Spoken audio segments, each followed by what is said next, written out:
अस्सलामु अलैकुम बच्चों, बिस्मिल्लाहिर्रहमानिर्रहीम। रब्बि इश्रह ली सदरी व यस्सिर ली अमरी वहलुल उक़्दतम मिन लिसानी यफ़क़हू क़ौली। अल्लाहुम्मा सल्लि अला मुहम्मदिन नबिय्यिल उम्मी व अला आलिहि व सल्लिम Taslima. So let's resume our discussion from where we left. अच्छा भाई, तो हमारी बात ये चल रही थी रेजिडेंट और नॉन रेजिडेंट की। तो हमने तीनों के क्राइटेरियाज पढ़े, इंडिविजुअल का भी, कंपनी का भी और एओपी का भी। और हमने ये देखा कि कब इंडिविजुअल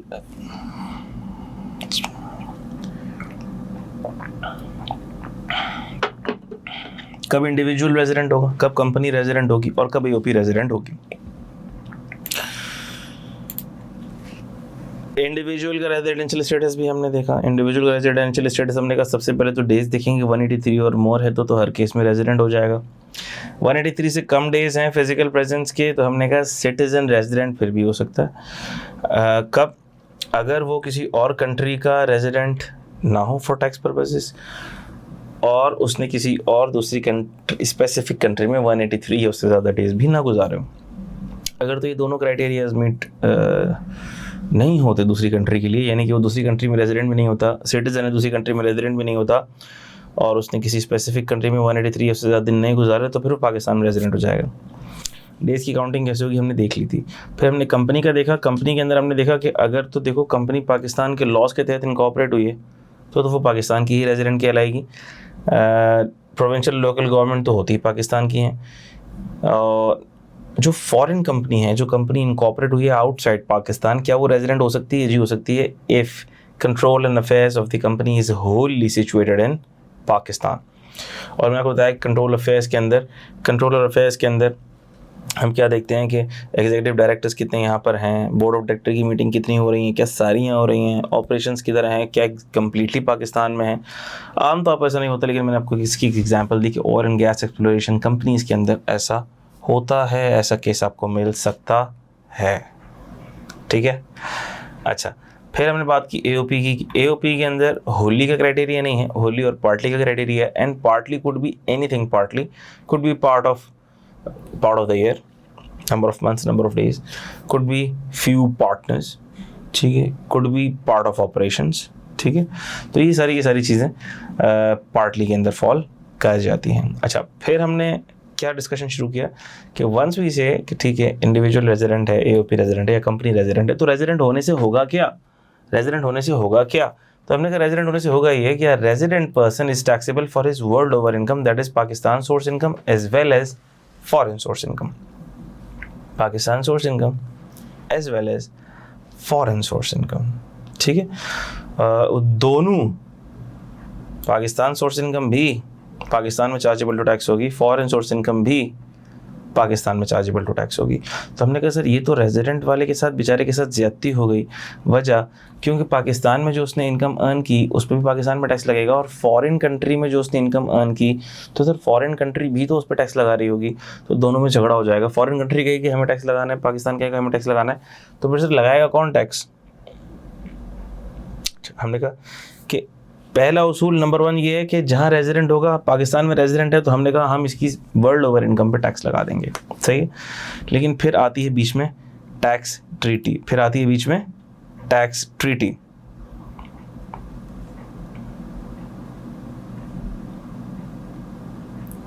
अच्छा वकार, मैं आपके सवाल का जवाब देता हूँ। आप लोग भले क्वेश्चन कर लिया करें, फिर मैं जवाब आप लोगों को दे दिया करूँगा। अच्छा, subject to relevant tax treaty. अच्छा, फिर मैंने कहा कि टैक्स ट्रीटी क्या है कि दो मुल्कों के दरमियान किया हुआ एक मुआहदा है, लेकिन इसकी स्टैंडिंग बहुत हाई होती है और ये लोकल लॉज पे प्रिवेल करती है। यानी अगर टैक्स ट्रीटी में ये बात लिखी हुई है, मिसाल के तौर पर असलम साहब है, मिसाल के तौर पर मिस्टर असलम है, मिसाल के तौर पर मिस्टर असलम है, और हम ये कहते हैं कि मिस्टर असलम रेजिडेंट है और मिस्टर असलम ने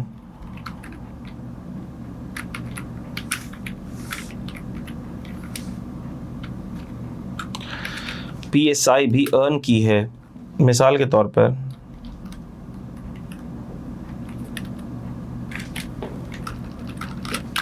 $2 मिलियन की, और FSI भी अर्न की है, रेजिडेंट कैसे हैं भाई? रेजिडेंट ये ऐसे हैं कि इन्होंने 200 दिन पाकिस्तान में गुजारे हैं और 165 दिन फॉरेन कंट्री में गुजारे हैं। फॉरेन कंट्री में फॉरेन सोर्स इनकम अर्न की है जो कि बनती है 5 मिलियन। पाकिस्तान में पाकिस्तान सोर्स इनकम अर्न की है जो कि बनती है 2 मिलियन। अच्छा भाई, तो मैंने कहा सर अगर तो कोई टैक्स ट्रीटी नहीं है, थोड़ी देर के लिए सोचो, कोई टैक्स ट्रीटी नहीं है दो मुल्कों के दरमियान, और ये FSI जो इन्होंने कमाई है वो कमाई है, मिसाल ले रहा हूँ मैं, UK में कमाई,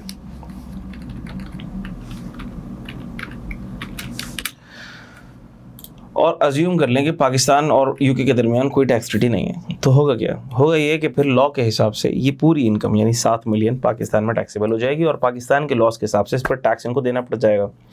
लेकिन सर UK वाला पागल के बच्चे तो नहीं बैठा हुआ, ये जब इनकम UK में अर्न हुई होगी तो UK वाले ने इस पर टैक्स लगा दिया होगा। क्यों? सिर्फ विदहोल्डिंग टैक्स पाकिस्तान में लगता है और कहीं नहीं लगता, ठीक है। और UK वाला सो रहा है, बोलेगा मेरी सरजमीन से तुमने इनकम कमाई है, मेरी मट्टी से, मेरी सरजमीन से तुमने इनकम कमाई है और टैक्स तुम पाकिस्तान में जाके दोगे, तो UK वाला सर अपनी सरजमीन पर कमाई जाने वाली इनकम पर टैक्स ले लेगा। तो सर ये तो टग ऑफ वॉर चल रही है। फिर UK वाला बोल रहा है भाई FSI के ऊपर टैक्स, चूँकि तुमने ये इनकम हमारी कंट्री में कमाई है तो इस पर हम टैक्स लेंगे। पाकिस्तान वाला कह रहा है चूँकि तुम यहाँ के रेजिडेंट हो इस पर हम टैक्स लेंगे। तो सर इस पर टैक्स लेगा कौन? हमने कहा अब इन दोनों के फड्डे को सॉल्व करने के लिए आएगी टैक्स ट्रीटी दरमियान में, बीच बचाव कराने के लिए, मुकाव कराने के लिए। टैक्स ट्रीटी जो बोलेगी वो होगा। तो दो मुल्कों के दरमियान बेसिकली ये मुआहदा है, और इस मुआहदे में आम तौर पर क्या लिखा हुआ होगा कि अगर कोई भी बंदा जिस कंट्री में इनकम कमा रहा है वही कंट्री उस पर टैक्स ले लेगा। आम तौर पर ये लिखा हुआ होता है, स्पेशल प्रोविजंस भी होते हैं लेकिन आम तौर पर ये लिखा हुआ होता है। टैक्स ट्रीटीज हमारे कोर्स का पार्ट नहीं है, लेकिन हमें ये पता होना चाहिए कि टैक्स ट्रीटी होती क्या है और उसका इफेक्ट क्या होता है। टैक्स ट्रीटी दो मुल्कों के दरमियान किया हुआ मुआहदा है जो ये बताता है कि भाई कौन सा कंट्री किस इनकम पर टैक्स लेगा। अच्छा भाई, तो अब टैक्स ट्रीटी में लिखा हुआ होगा कि मिस्टर असलम की UK वाली जो इनकम है उसके ऊपर UK टैक्स लेगा। ये जो इनकम है इस पर टैक्स UK लेगा, इसके ऊपर टैक्सेबिलिटी UK एस्टैब्लिश करेगा।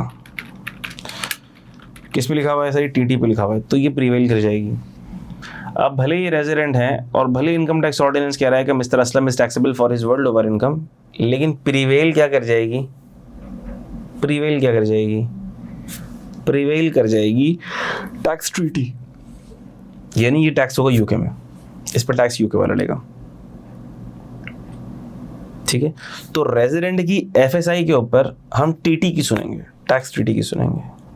सही हुई बात? ये एक मिसाल हो गई आपके सामने। अच्छा, फिर एक और मिसाल ले लें भाई आप। वो क्या मिसाल ले लें कि मिस्टर असलम है नॉन रेजिडेंट,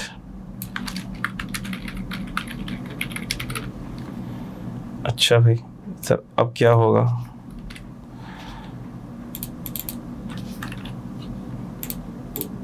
मिस्टर असलम है नॉन रेजिडेंट और इनकी PSI है 2 मिलियन और इनकी FSI है 5 मिलियन। तो हमने कहा कि सर ये तो चार्जेबल टू टैक्स ही नहीं होगी, नॉट चार्जेबल टू टैक्स। ये तो टैक्सेशन के स्कोप में ही नहीं आ रही, पाकिस्तान के टैक्स के स्कोप में ही नहीं आ रही। तो सर क्या TT को लेकर आए? हमने कहा जी TT फिर भी आएगी, लेकिन इस केस में इसके ऊपर TT एप्लीकेबल होगी।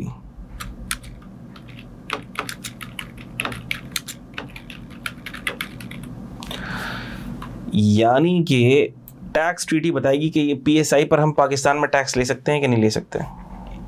सर ये बात तो नहीं समझ आ रही, क्योंकि अगर ये नॉन रेजिडेंट है, भले नॉन रेजिडेंट है, हम इसकी UK की इनकम को नहीं छेड़ रहे हैं, लेकिन ये हमारी PSI को क्यों गवर्न कर रहा है, ये हमारी PSI को क्यों डिक्टेट कर रहा है, टैक्स ट्रीटी हमारी PSI को क्यों डिक्टेट कर रही है? इसलिए क्योंकि जब कोई बंदा रेजिडेंट था, गौर से सुनिएगा, अल्लाह करे मैं बात आपको समझा पाऊँ, जब कोई बंदा यहाँ पर रेजिडेंट था तो क्या गालिब गुमान है कि वो दूसरी जगह नॉन रेजिडेंट होगा? दोनों जगह भी रेजिडेंट हो सकता है, लेकिन गालिब गुमान यही है कि ये बंदा दूसरे कंट्री के अंदर नॉन रेजिडेंट होगा नहीं होगा? और जब ये नॉन रेजिडेंट होगा तो उसने जिस कंट्री में FSI कमाई, क्या हमने उस पर TT लगा दी? जी लगा दी। तो जब वो बंदा वहां रेजिडेंट है और यहाँ नॉन रेजिडेंट है तो क्या PSI पे भी टीटी लगनी चाहिए? आंसर इज यस, लगनी चाहिए, क्योंकि बेसिस ऑफ रेसिप्रोसिटी तो यही बोलती है, रेसिप्रोकल अरेंजमेंट होगा। देखो जब तुमने जो बंदा यहाँ रेजिडेंट था तो उस रेजिडेंट की ऐसी इनकम पर जो यहाँ रेजिडेंट था तो इस इनकम को तो तुम्हें मैली निगाह से देखना ही नहीं चाहिए था, तो पहले तुमने मैली निगाह से देखा, फिर तुमने बोला चलो ठीक है इस पर टीटी अप्लाई होगी। तो इसी तरह से जब ये नॉन रेजिडेंट है तो जहाँ ये रेजिडेंट होगा वहाँ भी ऐसा ही लॉ होगा, और वो लॉ भी यही बोलता होगा कि resident person will be taxable for his world over income. वो पूरी वर्ल्ड ओवर इनकम यूके में टैक्स होगी अगर वो यूके में रेजिडेंट हुआ तो फिर वो जो टैक्स ट्रीटी है अगर वो यूके में रेजिडेंट होगा और यहाँ नॉन रेजिडेंट होगा तो फिर टैक्स ट्रीटी किस पर लगेगी? यूके के पर्सपेक्टिव से जो FSI होगी, और वो क्या होगी? वो PSI होगी उसकी। आई होप कि मैं आपको समझा पा रहा हूं। Are you getting this?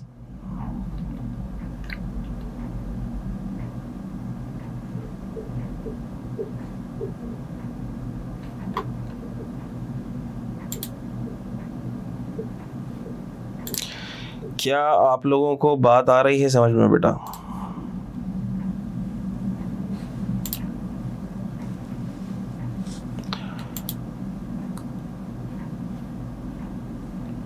बेटा जरा मुझे कंफर्म कीजिएगा कि आपको मेरी बात क्लियरली समझ आ रही है। एम आई क्लियर और नॉट?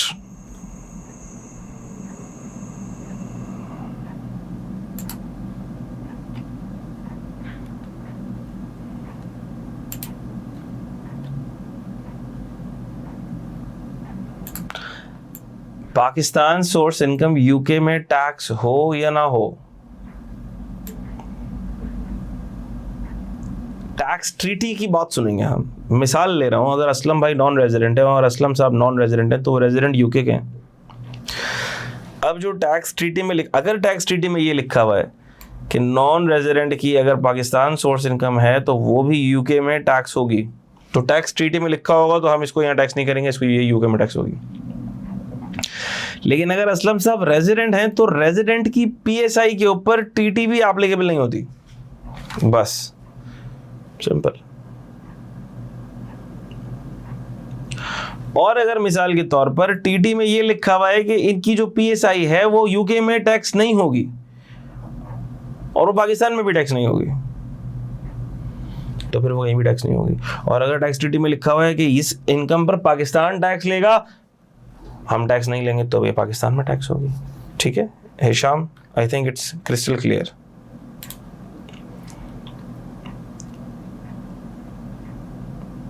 तो जनरल रूल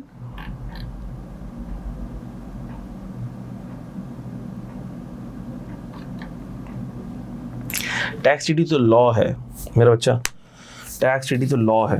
अब अगर तो मिसाल के तौर पर FBR ने नोटिस मार दिया, और FBR ऐसा करता है, वो नोटिस मार देता है, मिसाल के तौर पर वो कहता है भाई आप अपनी इनकम पे टैक्स दो, 2 मिलियन पे भी दो, और आपके अकाउंट में पैसे आए हैं फॉरेन कंट्री से, इसके ऊपर भी टैक्स दो। आता है FBR का नोटिस आता है, FBR बोलता है आपके बैंक स्टेटमेंट में सारे पैसे आए हैं, इसके ऊपर टैक्स दो। तो फिर आपको क्या करना पड़ता है? Then you have to produce the evidence. किस चीज़ का एविडेंस देना पड़ेगा आपको एविडेंस देना पड़ता है कि that you are non resident. वो कैसे देते हैं? पासपोर्ट के ऊपर ठप्पे, बात हो चुकी पहले हमारी। तो आपको FBR को एविडेंस देना पड़ेगा कि भैया आई एम नॉन रेजिडेंट और ये जितनी भी फॉरेन सोर्स इनकम आई है ये पाकिस्तान में चार्जेबल टू टैक्स है ही नहीं क्योंकि मैं नॉन रेजिडेंट हूँ। Are you getting this? इसी तरह टैक्स ट्रीटी, अगर FBR का नोटिस आ गया है तो आप बताएंगे, और आप बताएंगे कि भैया टैक्स ट्रीटी के अंदर ही लिखा हुआ है इस इनकम के ऊपर यूके में टैक्स लगेगा, जो कि मैं दे चुका हूँ, मैं यहाँ पे टैक्स नहीं दूंगा। सही बाहर तौर। तो उसूल क्या है? The income of a resident person is computed by taking into account the amounts that are his PSI and his FSI, यानी कि वर्ल्ड ओवर इनकम, जिसको हम आसानी से कहते हैं world over income. On the other hand non resident person की सिर्फ पाकिस्तान सोर्स इनकम टैक्सेबल है, सिर्फ पाकिस्तान सोर्स इनकम टैक्सेबल है, और वो भी सब्जेक्ट टू टैक्स ट्रीटी, अच्छा भाई ये बातें आपको समझ आ गई और ये चार्ट भी आपको समझ आ गया। तो बेटा ज़रा मुझे एक्नॉलेज कर दें, मैं आगे बढ़ रहा हूँ। क्योंकि बड़ी इंटरेस्टिंग डिस्कशन आने वाली है। अच्छा, ये डिस्कशन जो अभी हम कर रहे हैं ये प्रैक्टिकली भी बड़ी इंपॉर्टेंट है, एग्जाम पर्सपेक्टिव से इतनी इंपॉर्टेंट नहीं है शायद, वजह उसकी ये कि इसी इंटर के अंदर भी टेस्ट हो जाती है, इसलिए एग्जाम पर्सपेक्टिव से इतनी इंपॉर्टेंट नहीं है। लेकिन अभी जो हम डिस्कशन करने लगे हैं वो प्रैक्टिकली बड़ी इंपॉर्टेंट है। क्या? Special cases of taxability of foreign source income and related exemptions. अच्छा भाई, इसमें हम क्या पढ़ेंगे? इसमें हम ये पढ़ेंगे कि देखो, रुक जाओ जरा, अच्छा भाई, इसमें हम देखो क्या पढ़ेंगे। मिसाल के तौर पर एक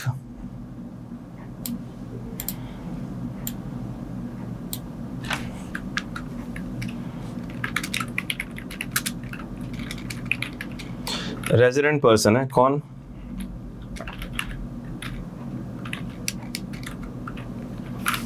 मिस्टर ए। मिस्टर ए है और एक रेजिडेंट पर्सन है, वो एक रेजिडेंट पर्सन है। अच्छा, तो सर मिस्टर ए की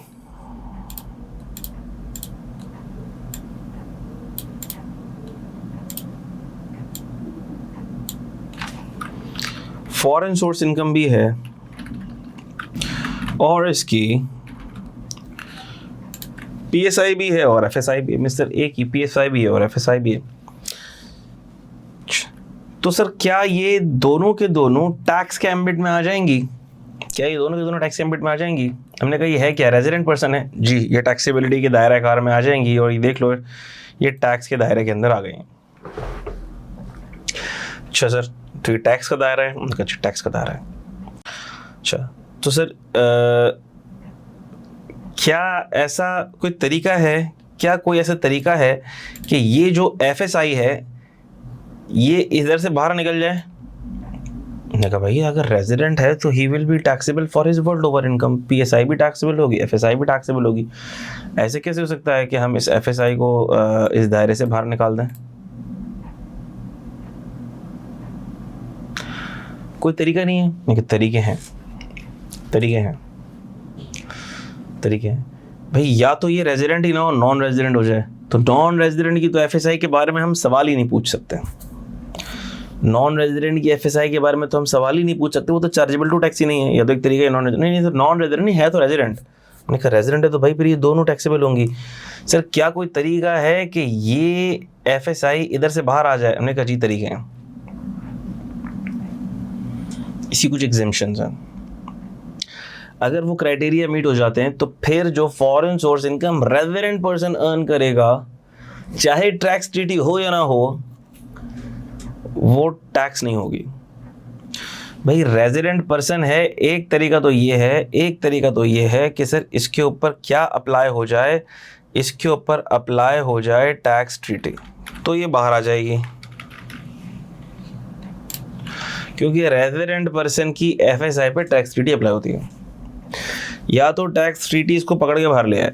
हमने कहा सर नहीं है टैक्स ट्रीटी, क्योंकि टैक्स ट्रीटी अभी 200 से ज़्यादा ममालिक हो चुके हैं और टैक्स ट्रीटी पाकिस्तान की कोई 80 कंट्रीज़ के साथ है।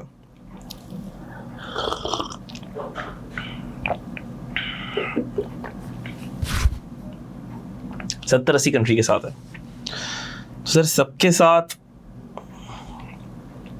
टैक्स ट्रीटी नहीं है? नहीं है। अगर तो टैक्स ट्रीटी है तो वो एफएसआई को बचा सकती है और वो बचा लेगी। ने कहा सर फर्ज कर लें कि टैक्स ट्रीटी नहीं है, फिर क्या ये एफएसआई बच सकती है? हमने कहा जी, फिर भी एफएसआई बच सकती है, बच सकती है, बच सकती है, बच सकती है। सर कैसे बच सकती है एफएसआई टैक्सेबिलिटी से? हमने कहा सेक्शन 51 सबसेक्शन 1 और सेक्शन 102।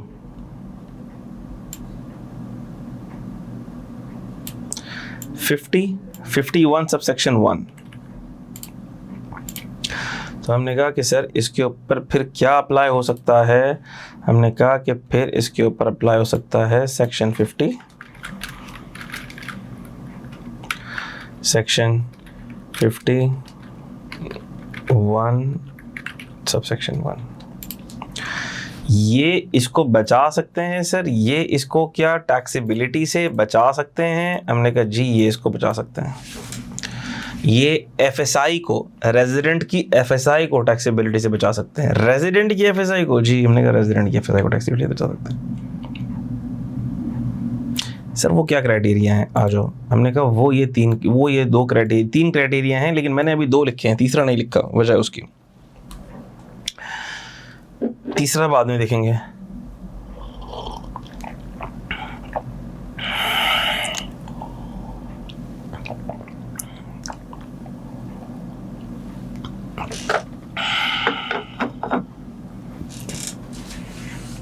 अच्छा भाई, foreign source income of a short term resident, यानी कि ये भी रेजिडेंट बंदा है लेकिन इसकी फॉरेन सोर्स इनकम टैक्सेबल नहीं होगी। कब, क्यों, कैसे, वो देखते हैं। Foreign source income of returning expatriate, returning expatriate है, रेजिडेंट है, इसकी इनकम टैक्सेबल नहीं होगी। और foreign source salary of resident individual, ये भी हम देखेंगे। अच्छा आ जाओ पहले को देखते हैं। Foreign source income of a short term resident,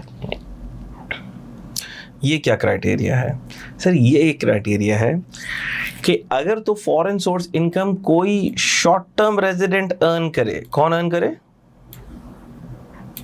short term resident individual earn करे, तो उसके ऊपर टैक्स नहीं लगेगा।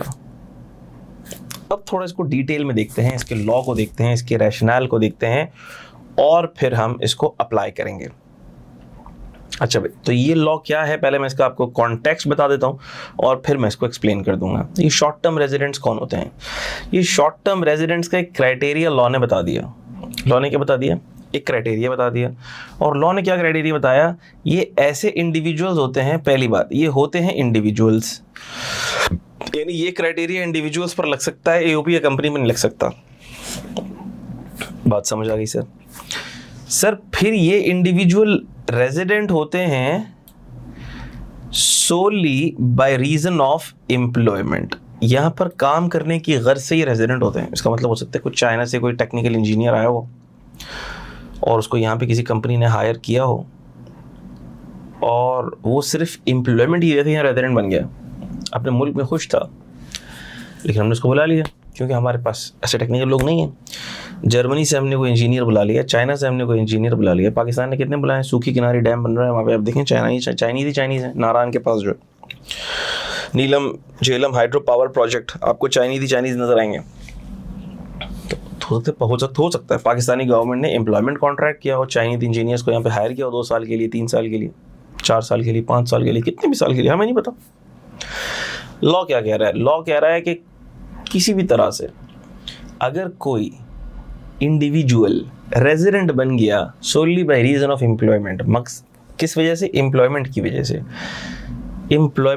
से, जॉब की वजह से, एम्प्लॉयर एम्प्लॉई रिलेशनशिप क्रिएट होने की वजह से, तो फिर होगा क्या? मिसाल के तौर पर कोई जर्मन बंदा है, यहाँ पे किसी कंपनी ने 10 करोड़ रुपए की, 20 करोड़ रुपए की मशीनरी इंपोर्ट की, जर्मनी से इंपोर्ट की। अब उसको पता है कि इसको चलाने के लिए भी यहाँ के लोगों में भी इतना दम नहीं है, हमें जर्मनी से किसी बंदे को बुलाना पड़ेगा और ये कहना पड़ेगा कि भैया तुम यहाँ पर 2 साल 3 साल हमारे पास जॉब करो और हमारे बंदों को भी सिखाओ, हम तुमको ठीक ठाक सैलरी भी देंगे और तुम हमारे बंदों को सिखाओ भी, और ये करना पड़ेगा।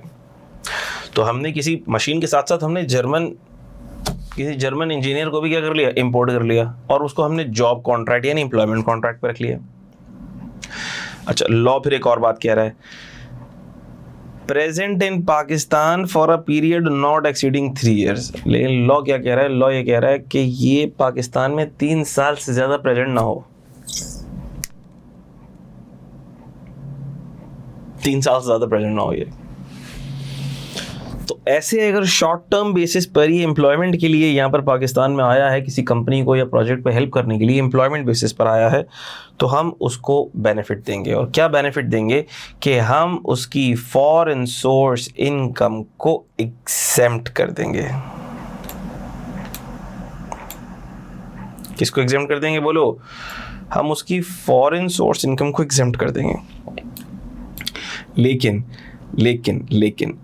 ये बहुत इंपॉर्टेंट बात है, which is not brought received in Pakistan, जो पाकिस्तान में लाई ना जाए। यानी इन शॉर्ट अगर मैं आपको उर्दू ज़ुबान में समझाऊं तो हम क्या कह रहे हैं कि ए चाइनीज़ इंजीनियर या ए जर्मन इंजीनियर, तुझे यहाँ पर मिसाल के तौर पर ए जर्मन इंजीनियर तुझे यहाँ पर एग्रो फर्टिलाइज़र ने हायर कर लिया है एम्प्लॉयमेंट बेसिस पर, क्योंकि उन्होंने 20-25 करोड़ रुपए की मशीनरी जर्मनी से इंपोर्ट की हैं, तो तुझे भी हमने हायर कर लिया है, इंपोर्ट कर लिया है, एम्प्लॉयमेंट बेसिस पर तुझे कॉन्ट्रैक्ट दे दिया है। अब हम तेरी फॉरेन सोर्स इनकम पर तुझसे टैक्स नहीं लेंगे। यानी यहाँ पे जो सैलरी आप कमा रहे होगे 5 लाख 10 लाख 15 लाख, उस पर तो टैक्स होगा पाकिस्तान में, लेकिन आपकी फॉरेन सोर्स इनकम को हम ललचाई निगाहों से नहीं देखेंगे। गो के आप रेजिडेंट हो, 183 दिन हो चुके हैं आपको, बल्कि पूरा साल ही आप यहाँ पे हो, लेकिन हम आपकी फॉरेन सोर्स इनकम को मैली निगाह से नहीं देखेंगे। तो सर जब वो है ही यहाँ पे तो फॉरेन सोर्स इनकम उसकी अर्निंग कैसे हो रही होगी? हो सकता है फॉरेन कंट्री के अंदर उसकी कोई प्रॉपर्टी हो, उसको उसने रेंट पे चढ़ाया हुआ, वहाँ से रेंटल इनकम आती हो सकता है फॉरेन कंट्री के अंदर उसके कोई बैंक डिपॉजिट्स हो, वहाँ से इंटरेस्ट इनकम आती हो सकता है फॉरेन कंट्री में उसका कोई बिजनेस हो, वहाँ से बिजनेस इनकम आती हो। लेकिन हम उसकी फॉरेन सोर्स इनकम को अब मैली निगाह से नहीं देखेंगे। सर अगर टैक्स ट्रीटी ना हो तो, हमने कहा टैक्स ट्रीटी हो तो मसले खत्म था, फिर तो टेंशन ही नहीं थी। ये एग्जेम्पशन पढ़ने का मकसद ही क्या है कि अगर टैक्स ट्रीटी ना हो क्या तो किसी तरह एफएसआई एग्जेम्प्ट हो सकती है? मैंने कहा जी, फिर ये एग्जेम्पशंस अगर अप्लाई हो रही हैं तो हो सकती है। देखो अगर तो टैक्स ट्रीटी होती तो मसला ही नहीं था ना। तो हमने पहले ही केस में क्या कहा कि इस पर टैक्स ट्रीटी अप्लाई नहीं हो रही। कोई ऐसे कंट्री के साथ, कोई ऐसे कंट्री का बंदा हमने इंपोर्ट कर लिया, इसके साथ टैक्स ट्रीटी नहीं है। बात आपको समझ आ रही है? या मिसाल के तौर पर कोई ऐसी कंट्री, अच्छा टैक्स ट्रीटी देखो फिर से बता रहा हूँ, टैक्स ट्रीटी अप्लाई कहाँ होती है? टैक्स ट्रीटी अप्लाई वहाँ होती है जहाँ एक इनकम दो जगह टैक्स हो रही हो। मिसाल के तौर पर मिस्टर ए ने इनकम कमाई यूके के अंदर, मिस्टर ए पाकिस्तान का रेजिडेंट है। अब वो यूके वाला बोल रहा है मैं भी इस पर टैक्स लगाऊंगा, और पाकिस्तान वाला बोल रहा है भाई चूंकि तू रेजिडेंट है, तू यहाँ पे वर्ल्ड ओवर इनकम के लिए टैक्सेबल है, हम भी टैक्स लगाएंगे, ठीक है। तो अब एक ही इनकम है, वो डबल टैक्स हो रही है। तो हमने कहा जब भी डबल टैक्स हो रही होती है हम ट्रीटी को देखते हैं। डबल टैक्स अवॉइड करने के लिए ट्रीटी मार्केट में आती है। कौन सा टैक्स अवॉइड करने के लिए? डबल टैक्स अवॉइड करने के लिए ट्रीटी आती है मार्केट में। मिसाल के तौर पर अगर यूएई के अंदर एक बंदा है, उसकी इनकम पे टैक्स ही नहीं है, पाकिस्तान में वो रेजिडेंट है और उसने यूएई में भी इनकम कमाई हुई है, अब यूएई के अंदर उस इनकम पर टैक्स ही नहीं है और पाकिस्तान में रेजिडेंट है, तो सर क्या पाकिस्तान वाला उस इनकम पर उस एफएसआई पे टैक्स ले लेगा? मैंने कहा जी, एफबीआर ले लेगा। पाकिस्तान का लॉ या एफबीआर उससे उस एफएसआई पे टैक्स ले लेगा। क्यों ले लेगा सर? इसलिए ले लेगा क्योंकि यूएई में इनकम पर टैक्स नहीं है। मिसाल के तौर पर यूएई में उसकी इनकम पे कोई टैक्स नहीं है सर, लेकिन टैक्स ट्रीटी है। हमने कहा भाई टैक्स ट्रीटी तो तब काबिल अमल होती है, तब नाफिजुल अमल होती है जब कोई इनकम 2 दफ़ा टैक्स हो रही हो, डबल टैक्स हो रही हो। यूएई में भी टैक्स हो रही है, पाकिस्तान में टैक्स हो रही है, लेकिन ये इनकम डबल टैक्स तो हो ही नहीं रही। यूएई में इस पर कोई टैक्स ही नहीं है, इस पर टैक्स सिर्फ पाकिस्तान में, क्योंकि वो रेजिडेंट हो चुका है। Are you getting this? इसका मतलब टैक्स ट्रीटी बचाव करने आ जाती है। रेजिडेंट पर्सन की एफएसआई को पाकिस्तान में टैक्स होने से बचाने के लिए टीटी आ जाती है। टीटी की जोर के ऊपर हम कहते हैं ए पाकिस्तानी लॉ, खबरदार जो तूने एफएसआई को टैक्स करने की कोशिश की। टीटी आके धमकी देती है और उस एफएसआई को ले जाती है, टैक्सेबिलिटी के चुंगल से बचा लेती है, क्योंकि वो डबल टैक्स हो रही होती है। लेकिन वो एफएसआई मिसाल के तौर पर डबल टैक्स ही नहीं हो रही है, उसकी होम कंट्री में वो टैक्स ही नहीं हो रही है, तो फिर अब टीटी का जोर नहीं चलेगा। अच्छा, अब आ जाओ वापस इसके ऊपर। तो हमने कहा सर टैक्स ट्रीटी तो है ही नहीं, तभी तो हम ये एग्जेम्पशन के सेक्शंस लेकर आ रहे हैं कि किसी तरह से इनको अप्लाई कर लें, किसी तरह से इनकी मदद ले लें, क्योंकि पहले तो बचाव कराने के लिए टीटी आ जाती थी ना। अब मिसाल के तौर पर टीटी है ही नहीं टीटी। अब क्या करें? तो अब आप ये करें कि देखें कि क्या ये सेक्शन अप्लाई होता है। आए सर बताएं इसकी फिर डिटेल्स बताएं सेक्शन की। अच्छा ये देखो क्या इंडिविजुअल है? जी इंडिविजुअल है। क्या ये रेजिडेंट है बाय रीजन ऑफ एम्प्लॉयमेंट? हमने कहा जी बाय रीजन ऑफ एम्प्लॉयमेंट है। ठीक है, चेक कर लें भाई, बाय रीजन ऑफ एम्प्लॉयमेंट है। जर्मन बुलाया है, एम्प्लॉयमेंट कॉन्ट्रैक्ट है, सैलरी का कॉन्ट्रैक्ट है, 2 साल का कॉन्ट्रैक्ट है, 2.5 साल का कॉन्ट्रैक्ट है, 3 साल का कॉन्ट्रैक्ट है, मैक्सिमम 3 साल का हो सकता है, देख लिया आपने। Present in Pakistan for a period not exceeding 3 years. तो हमने कहा अब ये बन जाएगा शॉर्ट टर्म रेजिडेंट। रेजिडेंट तो होगा लेकिन होगा शॉर्ट टर्म रेजिडेंट। तो हम इसकी एफएसआई को बुरी नज़र से नहीं देखेंगे, ललचाई नज़रों से नहीं देखेंगे, हम इसकी एफएसआई को पाकिस्तान में टैक्स करने की कोशिश नहीं करेंगे। अच्छा सर, इसकी एफएसआई को आप पाकिस्तान के अंदर टैक्स करने की कोशिश नहीं करेंगे? नहीं करेंगे, हम नहीं करेंगे, लेकिन कुछ शराइत हैं उसकी। चलो क्या शराइत हैं? पहली शर्त, शराइत देख लो भाई।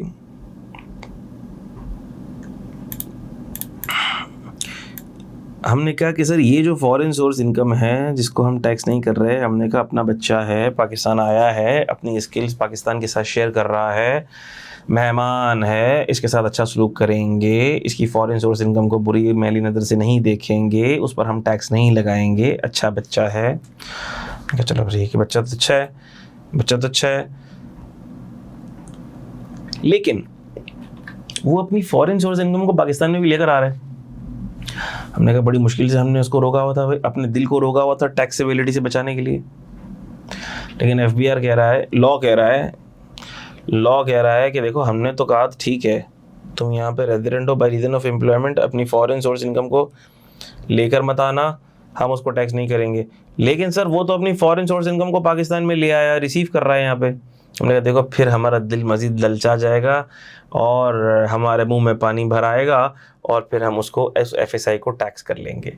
इसलिए ए शॉर्ट टर्म रेजिडेंट, तुझसे रिक्वेस्ट ये है कि तू अपनी एफएसआई को पाकिस्तान में लेकर मत आना, क्योंकि हम तरसे हुए मुल्क हैं, हम तेरी एफएसआई को देखते हुए अपने जज्बात पे काबू ना पा सकेंगे, ठीक है, हमारे मुंह में पानी आ जाएगा, एफबीआर कह रहा है, लॉ कह रहा है, तो फिर हम उसको टैक्स कर बैठेंगे। तो पहला उसूल, एफएसआई इनकम पाकिस्तान में रिसीव नहीं होनी चाहिए। So this section shall not apply to any FSI brought or received in Pakistan by person. पहली बात हो गई। दूसरी बात, any income derived from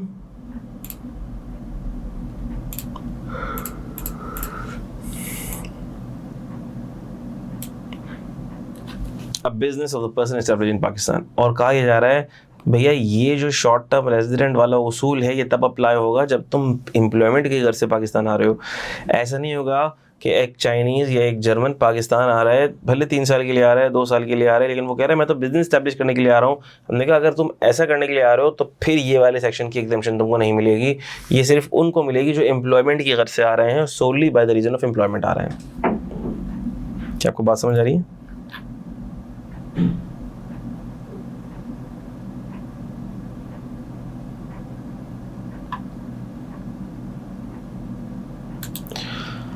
Who is liable to file return in host country? भाई होस्ट कंट्री तो देखो मेरी जान ये हुई ना पाकिस्तान, तो कौन लाइबल होगा रिटर्न फाइल करने के लिए?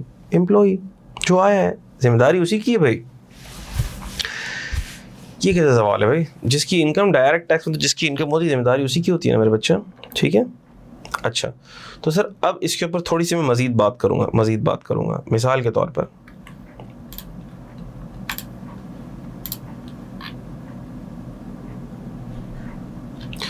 वही उसी पर आ रहा हूँ मैं वकार, उसी पर आ रहा हूँ। अच्छा भाई अब आ जाओ, मिसाल के तौर पर हम बात कर रहे हैं शॉर्ट टर्म रेजिडेंट की, इसी बात कर रहे हैं हम बात कर रहे हैं शॉर्ट टर्म रेजिडेंट की।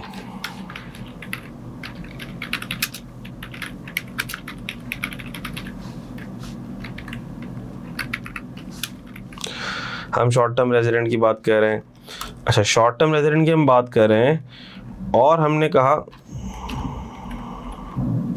गौर से देखिएगा, अच्छा भाई तो हमने कहा ये क्या बात हो गई। अच्छा हमने कहा सर ये ईयर 1 है, ये टैक्स ईयर 1 है, मिसाल के तौर पर ये टैक्स ईयर 26 है।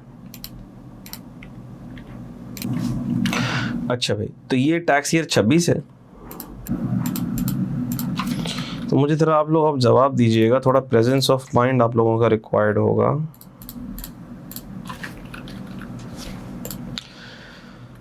अच्छा भाई, टैक्स ईयर 26 है, 27 है, 28 है, 29 है, सही। और मिस्टर ए को यूनिलीवर पाकिस्तान ने बुला लिया, और मिस्टर ए चाइना का नेशनल था, जर्मन नेशनल था, बाहर से आया था और रेजिडेंट बन गया solely by the reason of employment. अच्छा, तो सर क्या आप ये बता सकते हैं कि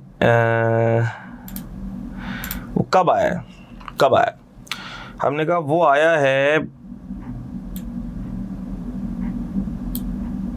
1 मार्च 2026 को आया है। कब आया भाई? हमने कहा सर वो आया है 1 मार्च 2026 को।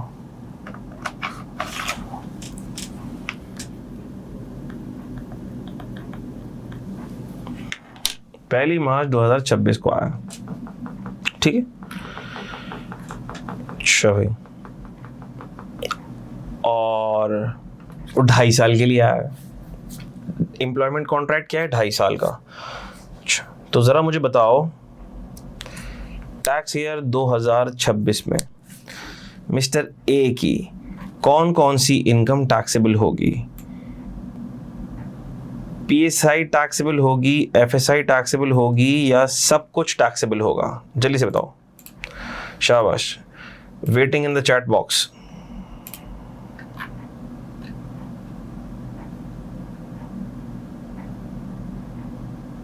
जल्दी जल्दी सब जवाब दे दें।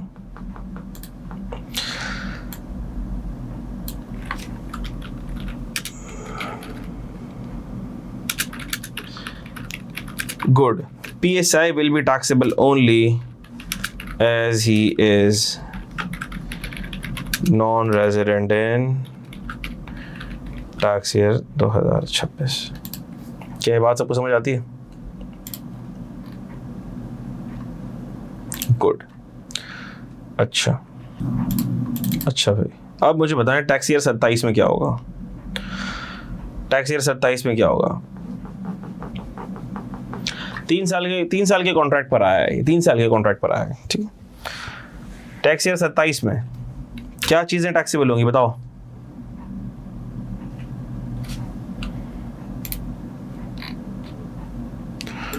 Good. Only PSI will be taxable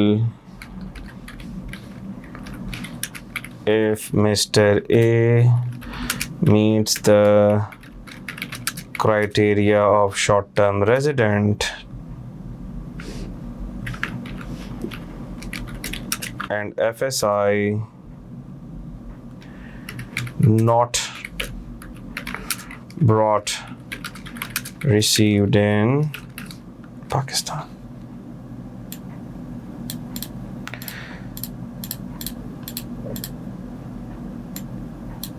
क्या ये बात आप लोगों को समझ आ रही है?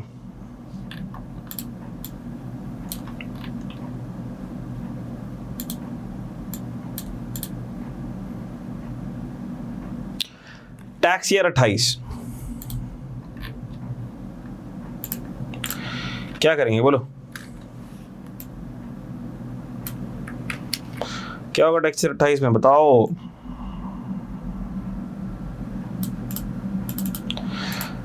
हमने कहा सर सेम सीन होगा,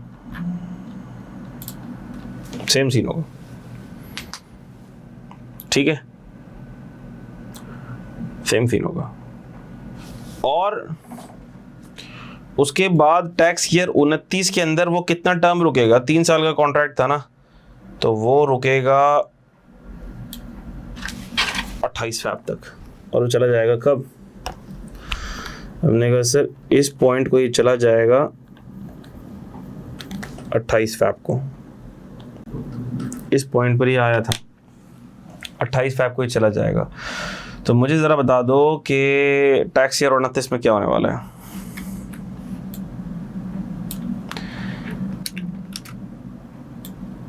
मैंने कहा सर टैक्स ईयर 29 में क्या होगा भाई, बता दें, जल्दी से बता दें।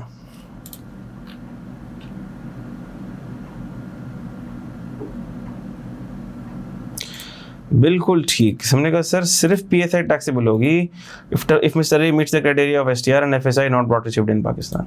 बस उसको एक बात बोल दें कि वो फॉरेन सोर्स इनकम पाकिस्तान में लेकर ना आए, अगर लेकर आएगा तो फिर उसको देख के हमारा मन ललचा जाएगा, मुंह में पानी आ जाएगा और फिर हम उसको टैक्स कर देंगे। क्या बात समझ आ गई? अच्छा मुझे एक बात ही बताइएगा कि अगर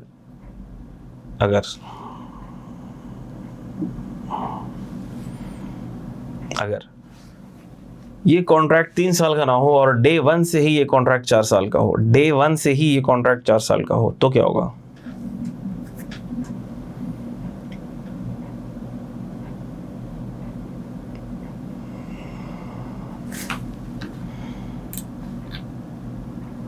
गुड। अगर डे 1 से ही ये कॉन्ट्रैक्ट 4 साल का होगा तो हम कहेंगे कि डे 1 से ही इस सेक्शन की एप्लीकेबिलिटी बैठेगी नहीं, क्योंकि उसका एम्प्लॉयमेंट कॉन्ट्रैक्ट 4 साल का है। ठीक, 4 साल का है। अच्छा 3 साल गुजारने के बाद जाने लगा वो और अब उसका कॉन्ट्रैक्ट एक्सटेंड हो गया 1 साल और, फिर क्या होगा? फिर ये होगा कि 3 साल तक तो शॉर्ट टर्म रेजिडेंट था और इवेंट्स और सर्कमस्टांसेस और कॉन्ट्रैक्ट सब यही कह रहे थे कि वो शॉर्ट टर्म रेजिडेंट है, तो तीनों साल उसको एग्जेम्पशन मिली। लेकिन 4th ईयर किसी वजह से वो कॉन्ट्रैक्ट एक्सटेंड हो गया, तो हमने कहा अब वो शॉर्ट टर्म रेजिडेंट नहीं रहेगा। कौन से साल में? 4th ईयर में। सर जो पिछले 3 साल की एग्जेम्पशन थी वो अपनी जगह मौजूद रहेगी। तो अब आप कह सकते हैं कि सर ये तो दोनों सेम बातें नहीं हो गई, मतलब डे 1 से ही अगर 4 साल का एग्रीमेंट है तो डे 1 से 4 साल का एग्रीमेंट नहीं कर सकते। मैं कहा अगर आपने डे 1 से 4 साल का एग्रीमेंट किया तो फिर वो शॉर्ट टर्म रेजिडेंट डे 1 से ही नहीं रहेगा। तो सर अच्छा है, फिर हम ये बता देंगे, फिर हम उसके कान में जाके ये बता देंगे, जो भी शॉर्ट टर्म रेजिडेंट आएगा ना उसके कान में जाके बता देंगे कि भैया जब भी तुम आओ 4 साल के, या कंपनी को बता देंगे या उस एम्प्लॉय को बता देंगे कि भाई जब भी तुम 4 साल के लिए आओ तो कॉन्ट्रैक्ट करना 3 साल का, फिर 1 साल एक्सटेंड करवाना ताकि तुमको 3 साल FSI की एग्जेम्पशन मिल जाए, क्योंकि तुम्हारी कंट्री के साथ टैक्स ट्रीटी तो है नहीं। अगर TT है तो फिर इस एग्जेम्पशन की ज़रूरत ही नहीं है। टैक्स ट्रीटी है नहीं और तुम्हारी FSI टैक्सेबल हो जाएगी अगर तुम रेजिडेंट बन जाओगे तो, और शॉर्ट टर्म रेजिडेंट तुम बन नहीं रहे क्योंकि तुम 4 साल के लिए आ रहे हो। तो भैया बात ये है कि 3 साल का एग्रीमेंट करो, फिर 1 साल एक्सटेंड करवा लेना। क्या ख्याल है?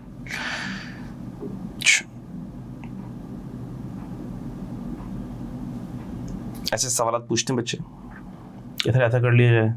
तो मेरा उनको जवाब ये होता है कि जब भी ऐसा कोई एम्प्लॉई कोई कंपनी हायर करती है बाहर से जो आता है, तो कंपनी पहली बात ये कि उसके पैसे को नहीं देख रही होती। दूसरी बात, वो एम्प्लॉई भी आते वक्त और एग्रीमेंट साइन करते वक्त, या कंपनी उससे जब एग्रीमेंट साइन करा रही है तो कंपनी ये नहीं देखेगी कि मैं उसका टैक्स बचाने के लिए 3 साल का एग्रीमेंट करूं। कंपनी को अगर ज़रूरत 4 साल के लिए तो कंपनी 4 साल का एग्रीमेंट करेगी, क्योंकि कंपनी ये देखेगी कि अगर 3 साल का एग्रीमेंट ख़त्म हो गया और उसने कहा कि अब मैं रिन्यू नहीं कर रहा हूँ, तो कंपनी ये सोचेगी आज, then where do I stand? I need this resource for a period of 4 years. I want him to be tied with the company for the period of 4 years.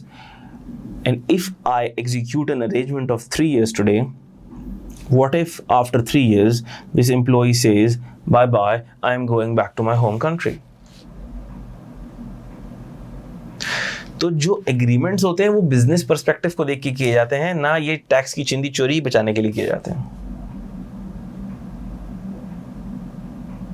Are you getting this? फिर कोई पूछता है sir ये फिर यूं करेंगे 3 साल कर ले, 3 साल करेगा तो शॉर्ट टर्म रेजिडेंट हो जाएगा, फिर बाहर चले जाए और फिर वापस आके बाकी एम्प्लॉयमेंट कंटिन्यू कर ले। मेरा जवाब फिर वही है, मैं कहा देखो लॉ को डॉज करने के तरीके तो आप निकाल सकते हो, ठीक है, निकाल सकते हो, लेकिन एक कंपनी जो एग्रीमेंट करेगी वो किस नज़रिए और किस सोच से करेगी कि मैंने अपने इस पर्पस को अचीव करने के लिए इतने महंगे एम्प्लॉय को बाहर से बुलाया, हायर किया, इसके सारे खर्चे हम पूरे कर रहे हैं। तो वो ये नहीं करेगी, वो कंपनी बोलेगी भैया जितना तेरा टैक्स ज़्यादा बनता होगा ना वही हम दे देंगे। Are you getting this? So practically इस तरह से होता है। और लीगली प्रोविजन क्या है वो मैंने आपको बता दिया। लीगली क्या प्रोविजन है? लीगली प्रोविजन ये है कि एम्प्लॉयमेंट का टर्म कितना होना चाहिए? Not exceeding 3 years। Physical stay in Pakistan does not exceed 3 years। ठीक है, कॉन्ट्रैक्ट 3 साल का था, आपने 3 साल तक शॉर्ट टर्म रेजिडेंट का बेनिफिट दिया, लेकिन अब वो एम्प्लॉय नहीं जा रहा, चलता जा रहा है, तो हमने कहा अब चौथे साल से उसको STR का बेनिफिट मिलेगा नहीं। Are you getting this? Is it crystal clear? जी बेटा,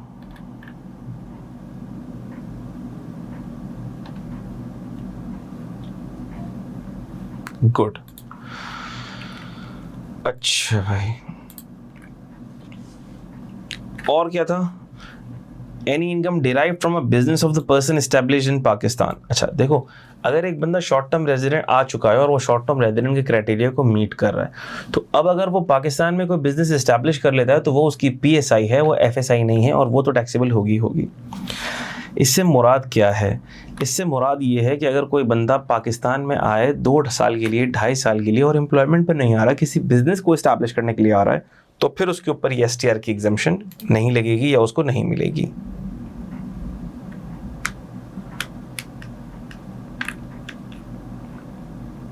अच्छा, 3 साल तक वो रेजिडेंट हो, सुनिएगा वकार, 3 साल तक वो शॉर्ट टर्म रेजिडेंट हो, फिर चला गया, एम्प्लॉयमेंट एग्रीमेंट खत्म हो गया, उसके बाद 1 साल के बाद वो वापस आ गया और वापस से एम्प्लॉयमेंट एग्रीमेंट है, तो फिर वो शॉर्ट टर्म रेजिडेंट बन जाएगा, कोई इशू नहीं है। Are you getting this? फिर से बन जाएगा शॉर्ट टर्म रेजिडेंट, कोई मसले की बात नहीं है।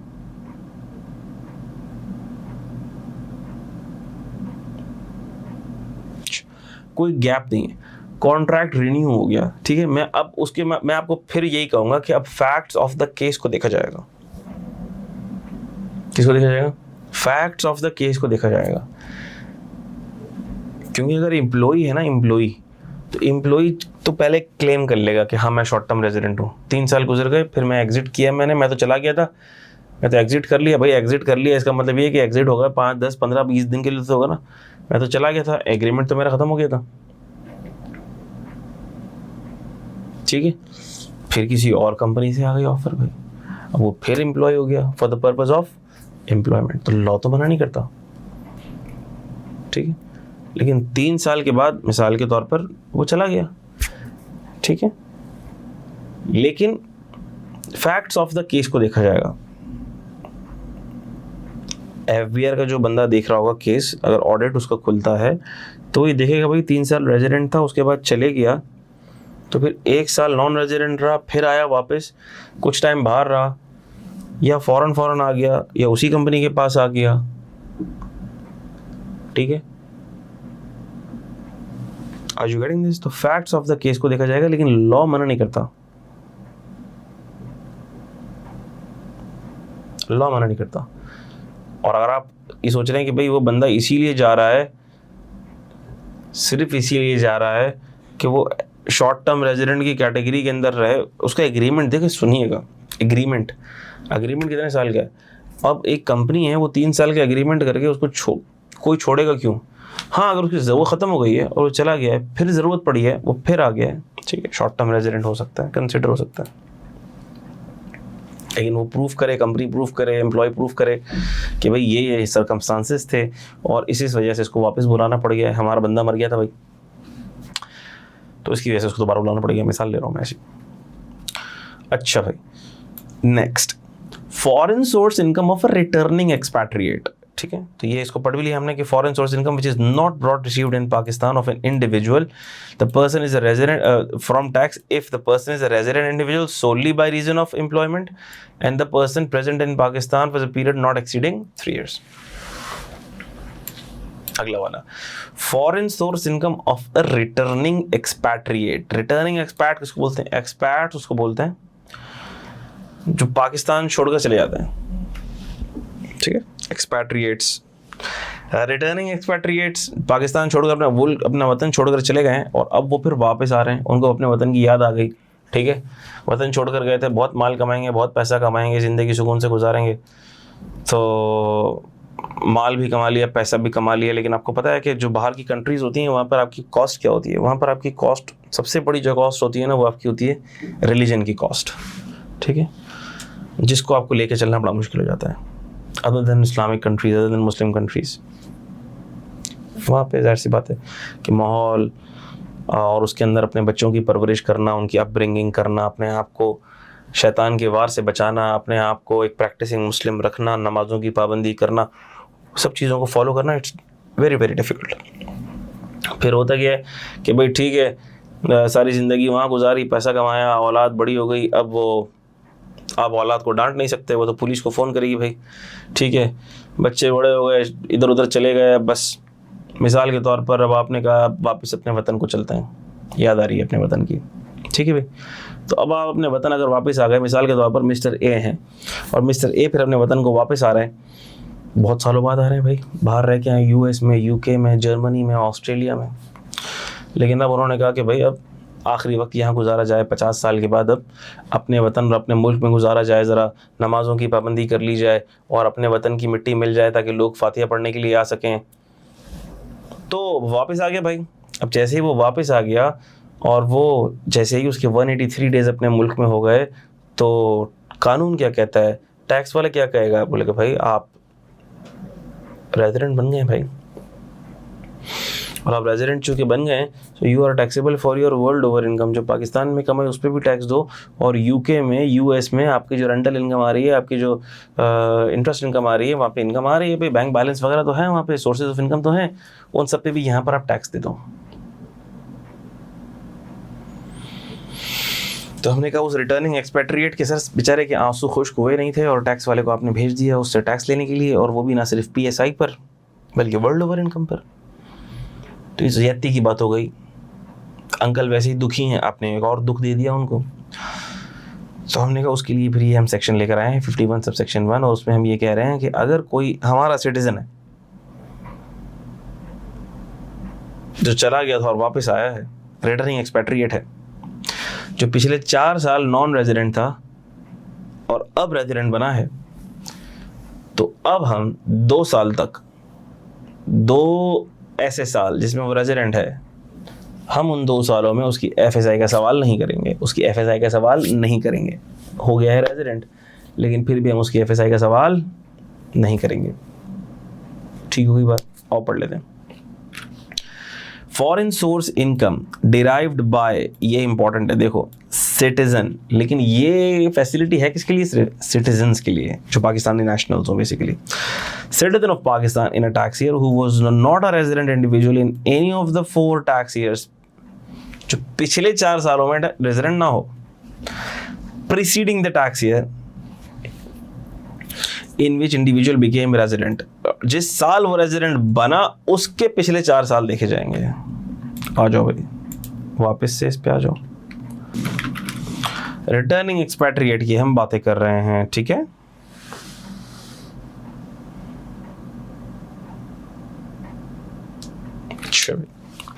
अब जरा आप मुझे ये बताइएगा, आपसे मेरा सवाल है, रिटर्निंग एक्सपेट्रिएट का सेक्शन आपने पढ़ लिया, मिस्टर ए हैं, वो बेचारे रिटर्निंग एक्सपेट्रिएट हैं, और वो 1 मार्च वाले दिन पाकिस्तान तशरीफ़ ले आते हैं। 1 मार्च वाले दिन पाकिस्तान तशरीफ़ ले आते हैं, तो क्या होगा, ज़रा कोई मुझे बताता है?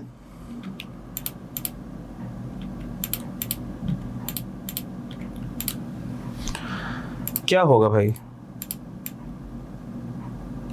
टैक्स ईयर 26 का क्या करें? रिटर्निंग एक्सपेट्रिएट हैं, टैक्स ईयर 26 के अंदर वो रिटर्निंग एक्सपेट्रिएट हो चुके हैं। टैक्स ईयर 26 के अंदर रिटर्निंग एक्सपेट्रिएट हो चुके हैं बेटा, क्या करें? जल्दी से बता दें, जवाब दे दें।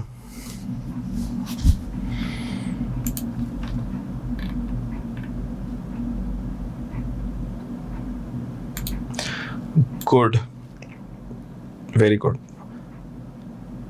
सर। रिटर्निंग एक्सपेट्रिएट तो हो चुके हैं, लेकिन माजरत के साथ रेजिडेंट नहीं हुए हैं, ठीक है। तो हम कहेंगे कि mister A is non resident person in tax year 26, only his PSI will be taxable in Pakistan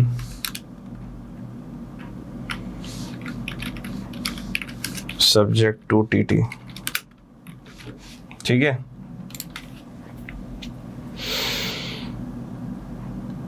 अच्छा भाई, ज़बरदस्त हो गया। अगले साल का बता दो भाई।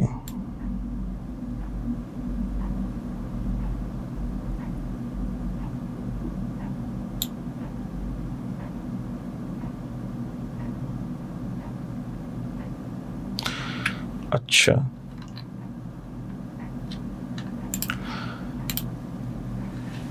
थोड़ी सी मैं एग्जांपल चेंज कर रहा हूँ, थोड़ी सी मैं ज़रा एग्जांपल चेंज कर रहा हूँ, ठीक है।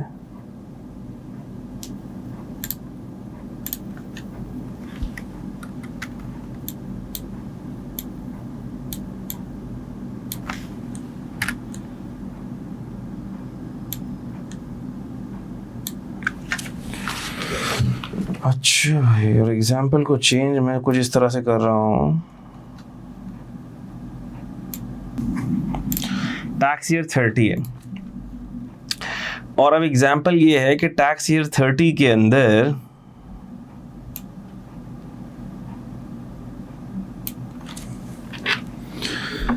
ये इस डेट को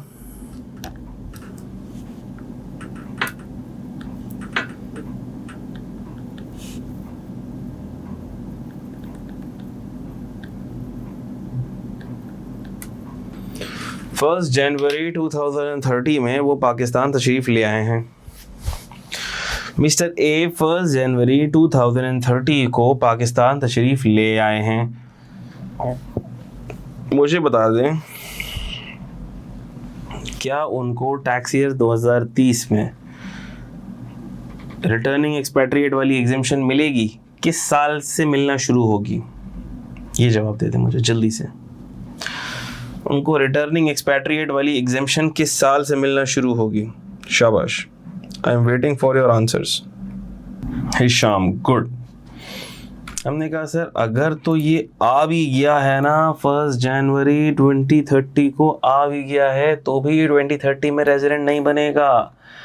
हमने कहा कि सर अगर ये आ भी गया है 2030 के अंदर, तो भी ये 2030 में क्या रहेगा? ये 2030 के अंदर रहेगा नॉन रेजिडेंट।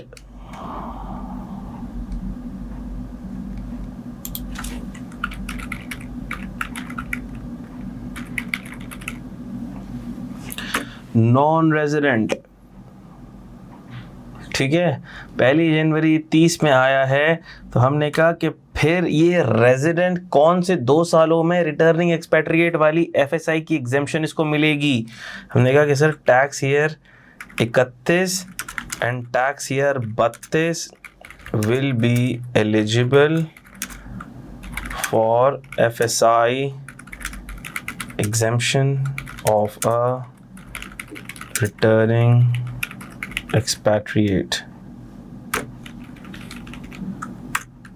हमने कहा सर 31 और 32 के अंदर वो एलिजिबल होगा किसकी एग्जेम्पशन के लिए? एफएसआई की एग्जेम्पशन के लिए, जो कि रिटर्निंग एक्सपैट्रिएट को मिलेगी। और सर उसके लिए उसके पिछले 4 साल जिनमें वो नॉन रेजिडेंट है, वो कौन से देखे जाएंगे? हमने कहा sir last 4 years of non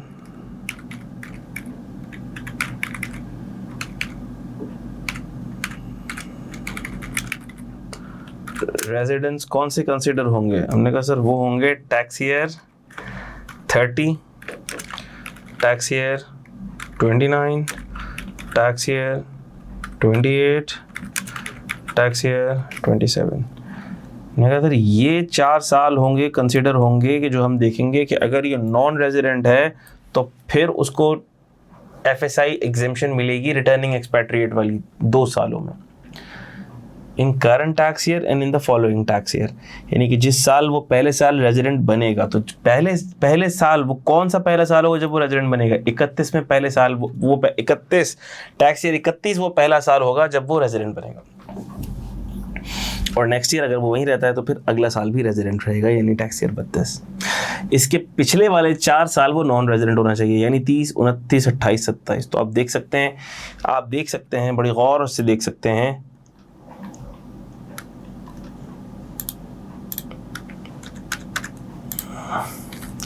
कि ये 30 में भी नॉन रेजिडेंट है,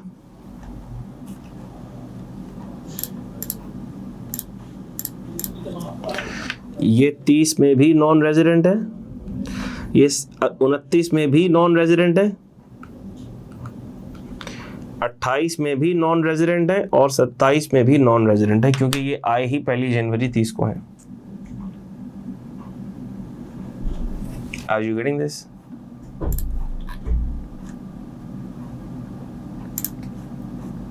बात आपकी समझ आ रही है? क्या सबको ये बात क्लियर है बेटा? कंफर्म कर दें।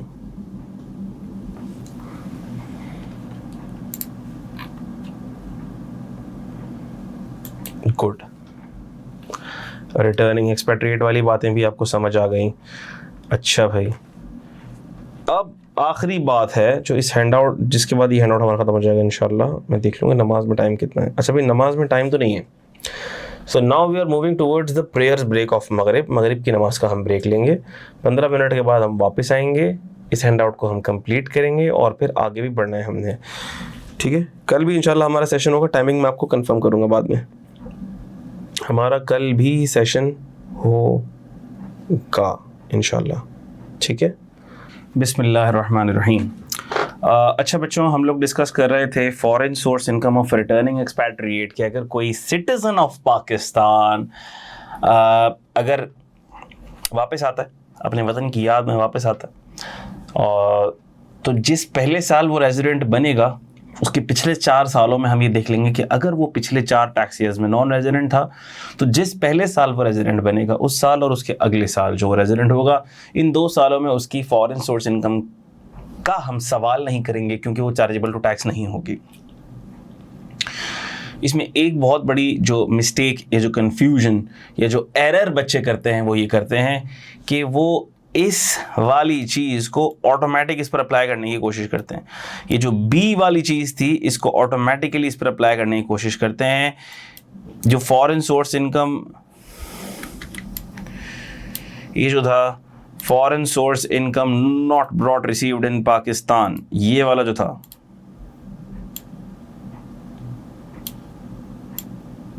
ये वाला जो था ऑरेंज जो मैंने हाईलाइट किया अभी, यानी कि ये शॉर्ट टर्म रेजिडेंट में तो ये कंडीशन थी कि भैया ठीक है हम तुझे फॉरेन सोर्स इनकम की एग्जेम्पशन दे रहे हैं, तू शॉर्ट टर्म रेजिडेंट है, लेकिन वो वाली इनकम को यहाँ मत लाइयो भाई, वरना हमारी नीयत ख़राब हो जाएगी, हमारे मुंह में पानी आ जाएगा और हम टैक्स कर देंगे। लेकिन ये चीज़ रिटर्निंग एक्सपैट्रिएट में नहीं है, तो अब आप खुद से इसको मत लाइएगा। और एग्जामिनर काफ़ी दफ़ा कंफ्यूज करता है। मैंने आपको पहले ही बताया कि सीए फाइनल के लेवल के अंदर भी सवालात नहीं आते, लेकिन चूंकि कॉन्सेप्ट बिल्डिंग के लिए बहुत इंपॉर्टेंट है, प्रैक्टिकल लाइफ में ये चीज़ें बड़ी इंपॉर्टेंट हैं। तो कहने का मकसद ये है कि foreign source income returning expatriate की इसका ब्रॉड रिसीव ताल्लुक नहीं है। यानी ये जो 2 सालों में उसको जो एफएसआई की एग्जेम्पशन मिल रही है, चाहे वो भले अपनी फॉरेन सोर्स इनकम रिसीव कर ले, इट डजेंट मैटर। ठीक है, अच्छा अब आ जाओ तीसरे वाले पे। तीसरे वाली जो चीज़ है वो थोड़ी और बारीकी से समझने वाली है, क्योंकि यहाँ पर फॉरेन सोर्स इनकम की बात नहीं हो रही है, बात हो रही है फॉरेन सोर्स सैलरी की। सर फॉरेन सोर्स इनकम और फॉरेन सोर्स सैलरी में क्या फ़र्क है? फॉरेन सोर्स इनकम में सारी इनकम आ जाती है, लेकिन फॉरेन सोर्स सैलरी में सिर्फ फॉरेन सोर्स सैलरी आती है। सर फॉरेन सोर्स इनकम में फॉरेन सोर्स सैलरी भी आती है, लेकिन फॉरेन सोर्स सैलरी में बाकी सारी इनकम नहीं आ सकती। यानी कि foreign source salary is the subset of foreign source income. आप इसको जनरलाइज नहीं कर सकते। यानी कि ये जो प्रोविजन मैं आपको पढ़ाऊंगा सेक्शन 102 का, ये सिर्फ फॉरेन सोर्स सैलरी से रिलेट करता है, बाकी की फॉरेन सोर्स इनकम से रिलेट नहीं करता। इसमें भी बच्चे क्या एरर करते हैं, क्या प्रॉब्लम करते हैं। अच्छा फिर रिकॉर्डिंग चल रही है ना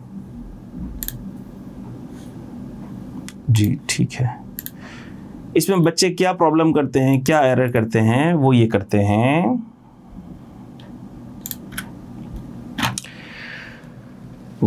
हैं कि इस प्रोविजन को भी जनरलाइज कर देते हैं फॉरेन सोर्स इनकम के ऊपर, जबकि this pertains to foreign source salary. ठीक है, अच्छा अब इसकी 2 केसेस हैं। कितने केसेस हैं?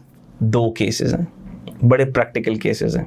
ठीक है, और बीइंग टैक्स प्रोफेशनल्स, भले ही पेपर में आए कम आए, आता है कभी कभार कम आए, लेकिन हम जब अमली मैदान में जाएंगे, टैक्स प्रैक्टिस में जाएंगे, हम किसी कंपनी के टैक्स कंसल्टेंट होंगे या उसके टैक्स डिपार्टमेंट में होंगे या CFO होंगे। मैंने आपको पहली क्लास में कहा था कि we will be assumed to be tax experts. तो अभी foreign source salary of resident individuals, जो foreign source salary of resident individual की बात हो रही है, बेसिकली इसको 2 एस्पेक्ट से आपने समझना होगा, 2 एस्पेक्ट से। और टैक्स कंसल्टेंट की मैं जो बात कर रहा था मेरे नहीं लिए थे, टैक्स कंसल्टेंट के लिए ये बात बड़ी इंपॉर्टेंट होती है कि जो टैक्स बचाने के एवेन्यूज़ हैं उसके ऊपर उसको बड़ी ग्रिप होनी चाहिए। तो ये जितनी भी एवेन्यूज़ हम बात कर रहे हैं, ये फॉरेन सोर्स इनकम की टैक्सेबिलिटी को बचाने के लिए हैं कि भैया फॉरेन सोर्स इनकम अगर किसी की है तो वो कैसे कैसे बच सकती है। भाई नंबर 1 टैक्स रेट ही हो, नंबर 2 सर टैक्स ट्रीटी तो नहीं, अब क्या करें, क्या मर जाएं, फॉरेन सोर्स इनकम पे टैक्स दे दें, रुक जाओ। देखो स्पेशल केसेस में तो तुम्हारी एग्जेम्पशन फॉल नहीं करती कोई। For example foreign source income of short term resident, foreign source income of returning expatriate या फॉरेन सोर्स सैलरी 102 वाली, इसकी एग्जेम्पशन में तो फॉल नहीं करती। अगर करती है तो भैया बचा लो अपना tax. Are you getting this? अच्छा अभी देखो, any foreign source salary received by a resident individual, तो अब ये किसके ऊपर एप्लीकेबल है देख लो भाई, रेजिडेंट। सारी एग्जेम्पशन रेजिडेंट के लिए है ना सर जी, रेजिडेंट के लिए है। क्यों? क्योंकि रेजिडेंट के ऊपर 2 धारी तलवार चल रही होती है। लॉ बोलता है you will be taxable for your world over income. Tax treaty तो ठीक है बचत हो जाएगी, लेकिन अगर टैक्स ट्रीटी नहीं है तो फिर आप फंस जाओगे। तो फिर बचने के लिए ये रास्ता है, ठीक है। क्या रास्ता है? रेजिडेंट इंडिविजुअल की FSS foreign source salary, foreign source salary किसकी? रेजिडेंट इंडिविजुअल की, shall be exempt from tax, exempt हो जाएगी अगर इनमें से कोई कंडीशन मीट हो जाए तो। If the individual has paid foreign income tax in respect of that salary, ये एक केस हो गया।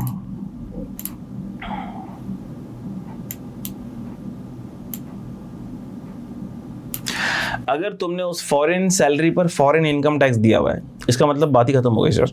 इसका मतलब अगर एक बंदा यूके में है, वो पाकिस्तान में रेजिडेंट है, लेकिन उसने यूके की भी कोई सैलरी अर्न की है और उसने यूके में उस फॉरेन सोर्स सैलरी पर फॉरेन इनकम टैक्स दिया हुआ है, या उसके एम्प्लॉयर ने विदहेल्ड किया हुआ है, या उस कंट्री के अंदर पेबल है, even if it is paid है, पेबल है, एम्प्लॉयर ने काट लिया, उसको खुद जमा कराना है। इन एवरी केस अगर फॉरेन कंट्री के अंदर फॉरेन सोर्स सैलरी पर इनकम टैक्स उसने पे कर दिया है या पेबल है, पेबल, तो अब उसको यहाँ पर सैलरी पर टैक्स नहीं देना। तो सर हम वो नहीं देखेंगे कि वर्ल्ड ओवर इनकम, रेजिडेंट, ठीक है रेजिडेंट तो है, वर्ल्ड ओवर इनकम पर टैक्सेशन, टैक्स ट्रीटी है कि नहीं है, ये चीज़ें नहीं देखेंगे, हमने कुछ भी नहीं देखेंगे, चाहे ना हो टैक्स ट्रीटी। लेकिन सैलरी एक ऐसी इनकम है, सैलरी एक ऐसा हेड ऑफ इनकम है जिसको ये प्रोटोकॉल या प्रिविलेज हासिल है, और किसी हेड ऑफ इनकम को नहीं है। ये सैलरी को है, ये वो हेड ऑफ इनकम है जिसको ऐसा प्रोटोकॉल या प्रिविलेज हासिल है कि अगर किसी इंडिविजुअल की फॉरेन सोर्स सैलरी अर्न हुई है और उसने फॉरेन कंट्री में उस फॉरेन सोर्स सैलरी के ऊपर टैक्स दे दिया है, पेड या पेबल है, तो अब हम उस सैलरी को पाकिस्तान में दोबारा टैक्स नहीं कर सकते सर। लेकिन टैक्स ट्रीटी नहीं है, तब भी नहीं कर सकते सर। वो ले आया है, तब भी नहीं कर सकते, क्योंकि फॉरेन कंट्री में उस सैलरी के ऊपर टैक्स कट चुका है।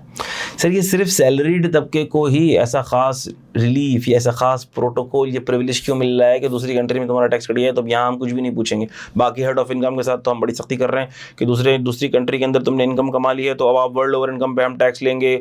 बचत करनी है तो टैक्स ट्रीटी की ज़रूरत है, बचत करनी है तो शॉर्ट टर्म रेजिडेंट की एग्जेम्पशन की ज़रूरत है, बचत करनी है तो रिटर्निंग एक्सपैट्रिएट की ज़रूरत है।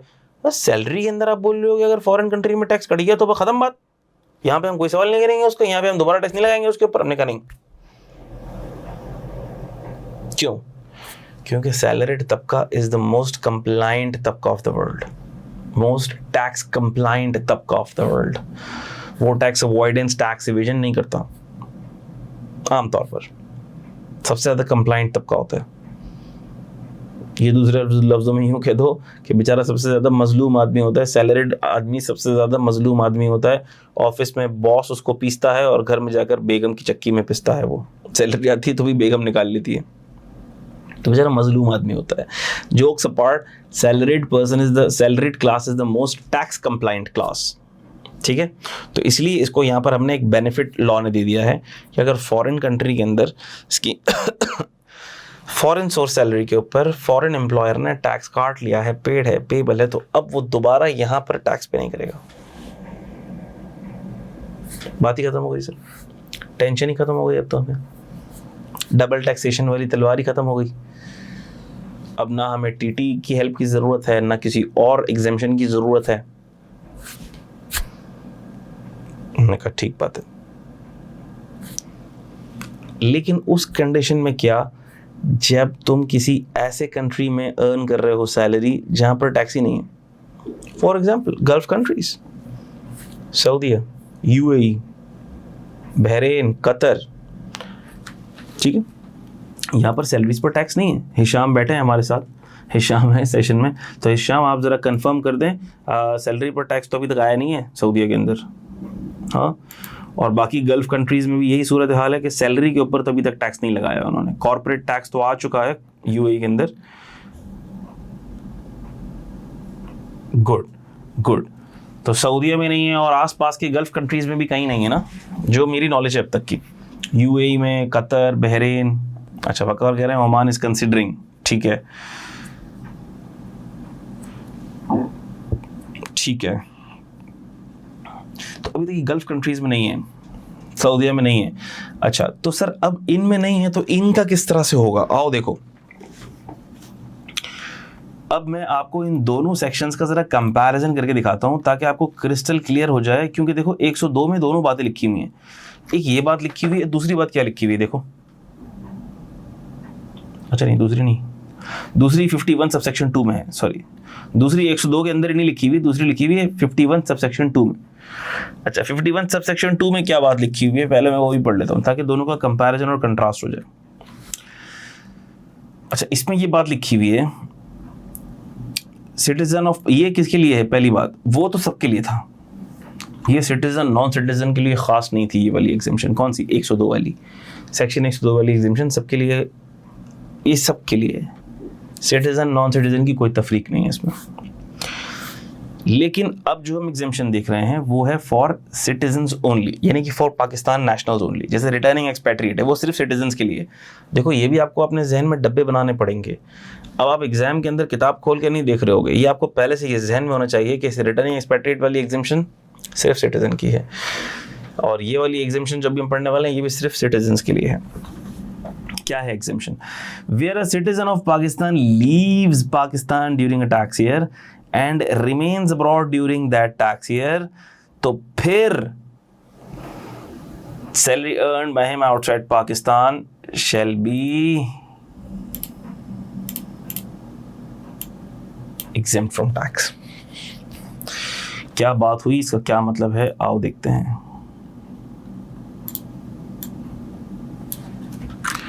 Foreign source salary exemptions,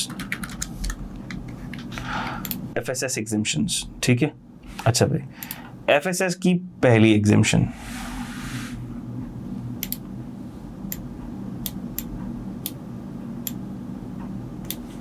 FSS की एग्जेम्पशन नंबर 1,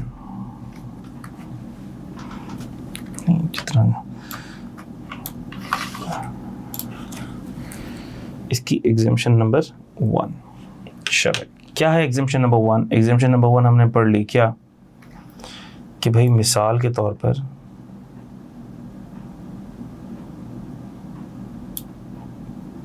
और मिसालें थोड़ी सी मैं अलग एग्जाम्पल्स के साथ दूंगा ताकि आपको जहन में भी रहे। फॉर एग्जाम्पल, एक बंदा था,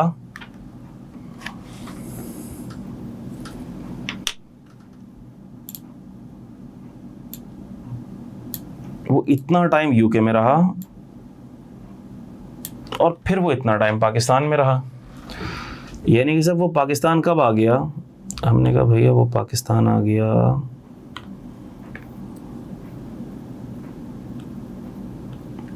इस डेट को, इस डेट से वो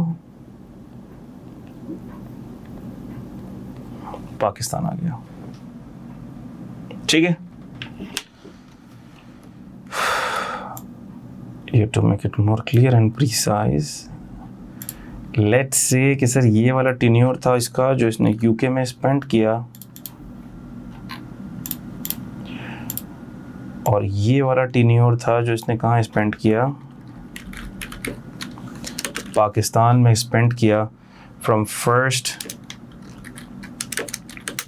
सितंबर टिल 30 जून। ठीक है, लेकिन सर 2 महीने यानी कि जुलाई और अगस्त इसने यूके में स्पेंड किया, और जुलाई और अगस्त के अंदर इसकी जो सैलरी थी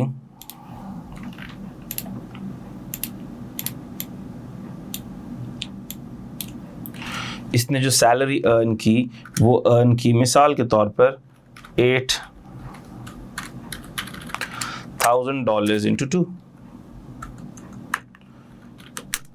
that is $16,000, जो कि PKR इक्विवेलेंट कितनी बन जाती है भाई, 48 लाख बन जाएगी। ठीक है भाई, तो अब आप ये कहने मत लग जाना कि सर ये वापस क्यों आ गया, भाई आ गया, कोई मसला हो गया होगा, पड्डा वड्डा हो गया होगा बॉस से। अच्छा, पाकिस्तान आ गया ये, अब सर पाकिस्तान आ गया तो अब पाकिस्तान के अंदर इसने जाहिर सी बात है पाकिस्तान की इनकम अर्न की होगी, और मिसाल के तौर पर इसने PSI अर्न की, और PSI इसने अर्न की 10 महीनों के हिसाब से, मिसाल के तौर पर 4 लाख के हिसाब से, पाकिस्तान में तो थोड़े कम ही पैसे मिलेंगे, तो हमने कहा सर ये होगा 4 मिलियन, ऐसा ही। अब मिसाल के तौर पर मैं आपको ये बता दूं, मैंने आपको ये भी बता दिया कि इसके ऊपर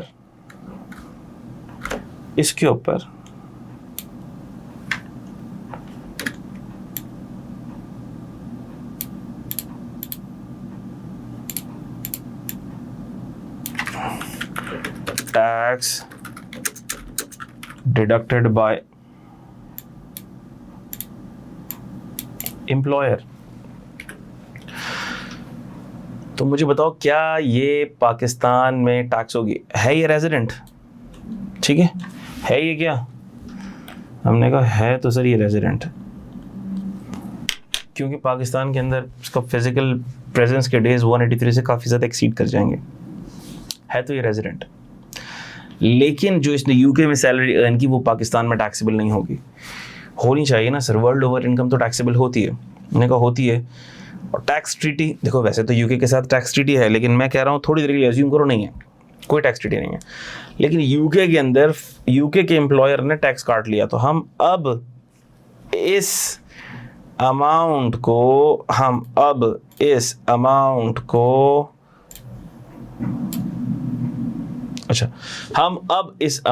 को पाकिस्तान की टैक्सेबल इनकम में शामिल नहीं करेंगे। यानी कि अब हम टैक्सेबल इनकम ऐसे नहीं बनाएंगे 4 million plus 4.8 million 8.8 million will not be taxable income. अब ये वाली इनकम टैक्सेबल ही नहीं होगी, एग्जेम्प्ट हो जाएगी, पाकिस्तान के लिए एग्जेम्प्ट हो जाएगी, ये टैक्सेबल नहीं होगी। यूके में था, बॉस से फटा करके पाकिस्तान आ गया, ये केस नंबर 1 है। अच्छा सर केस नंबर 2 ही बता दें क्या है? ये लो भाई केस 2 आ गया।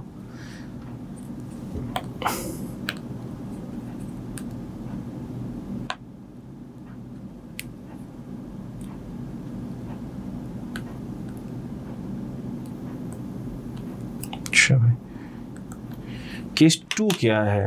अच्छा हमने कहा देखो केस 2 ये है,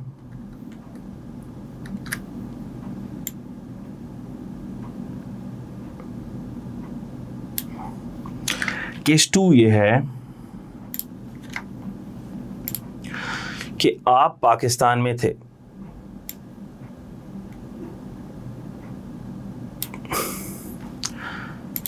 CA फाइनल का आखिरी पेपर बाकी था,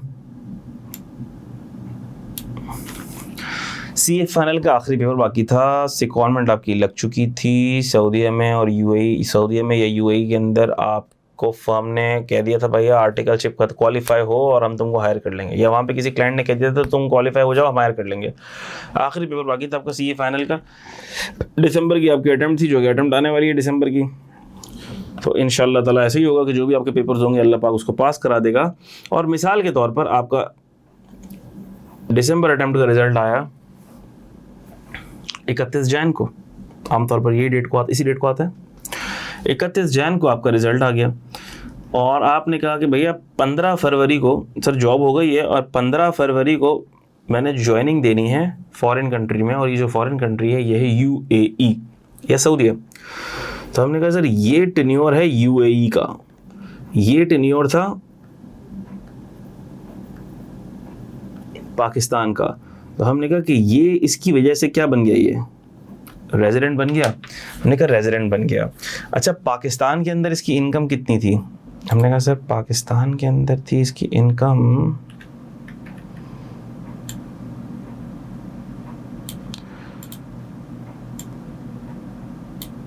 मिसाल के तौर पर पाकिस्तान में ये रहा 6 महीने 7.5 महीने।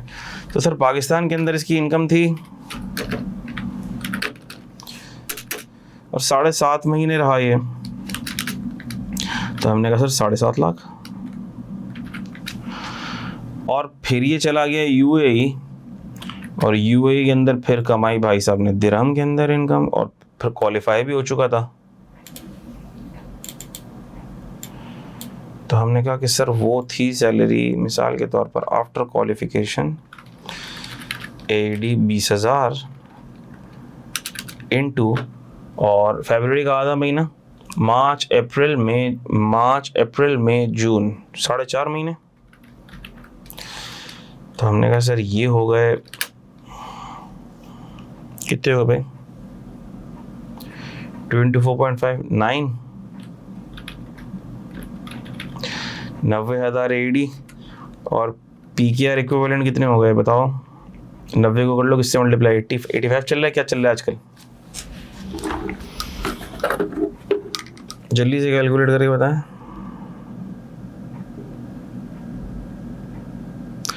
85 पकड़ लो भाई, 7650।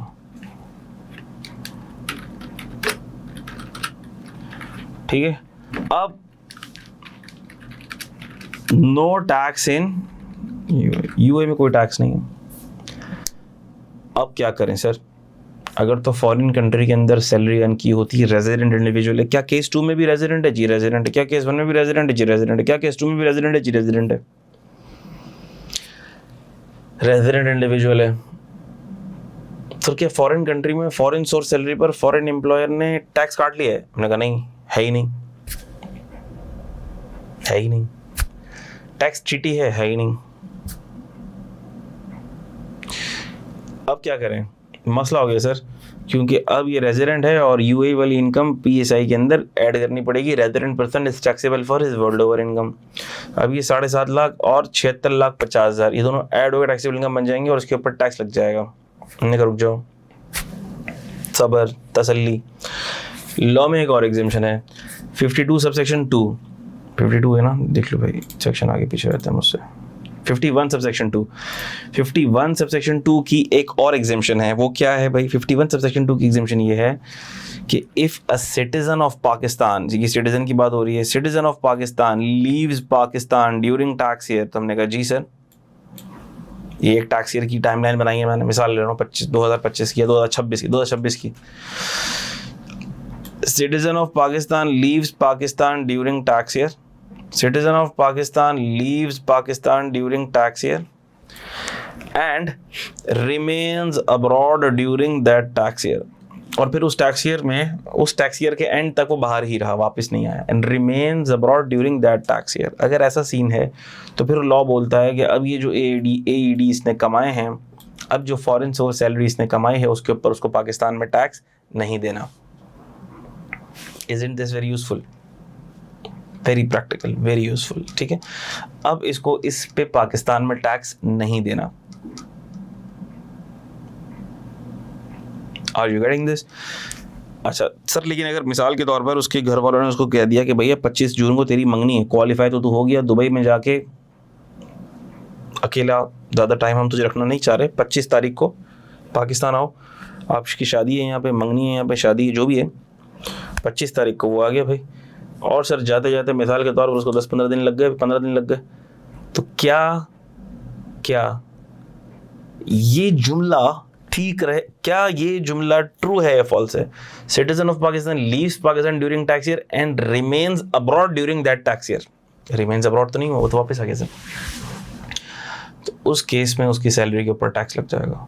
तो अगर आप में से किसी के साथ ऐसा सीन होने वाला हो कि क्वालिफिकेशन के बाद जॉब हो जाए और जॉब भी माशाल्लाह अच्छी तगड़ी वाली हो जाए, और फिर जब घर वाले आपको जून से पहले वापस पाकिस्तान बुलाएं, तो आपने उनको साफ कह देना है कि भाई हम सेक्शन 51 सब सेक्शन 2 की सैलरी एग्जेम्पशन से निकल जाएंगे, इसीलिए आप जो भी मंगनी शादी रखनी है वो जून के बाद रखें प्लीज़। देखा कितना फ़ायदा हो गया आपको ये, ठीक है। तो आ जाओ, इसको पढ़ भी लो।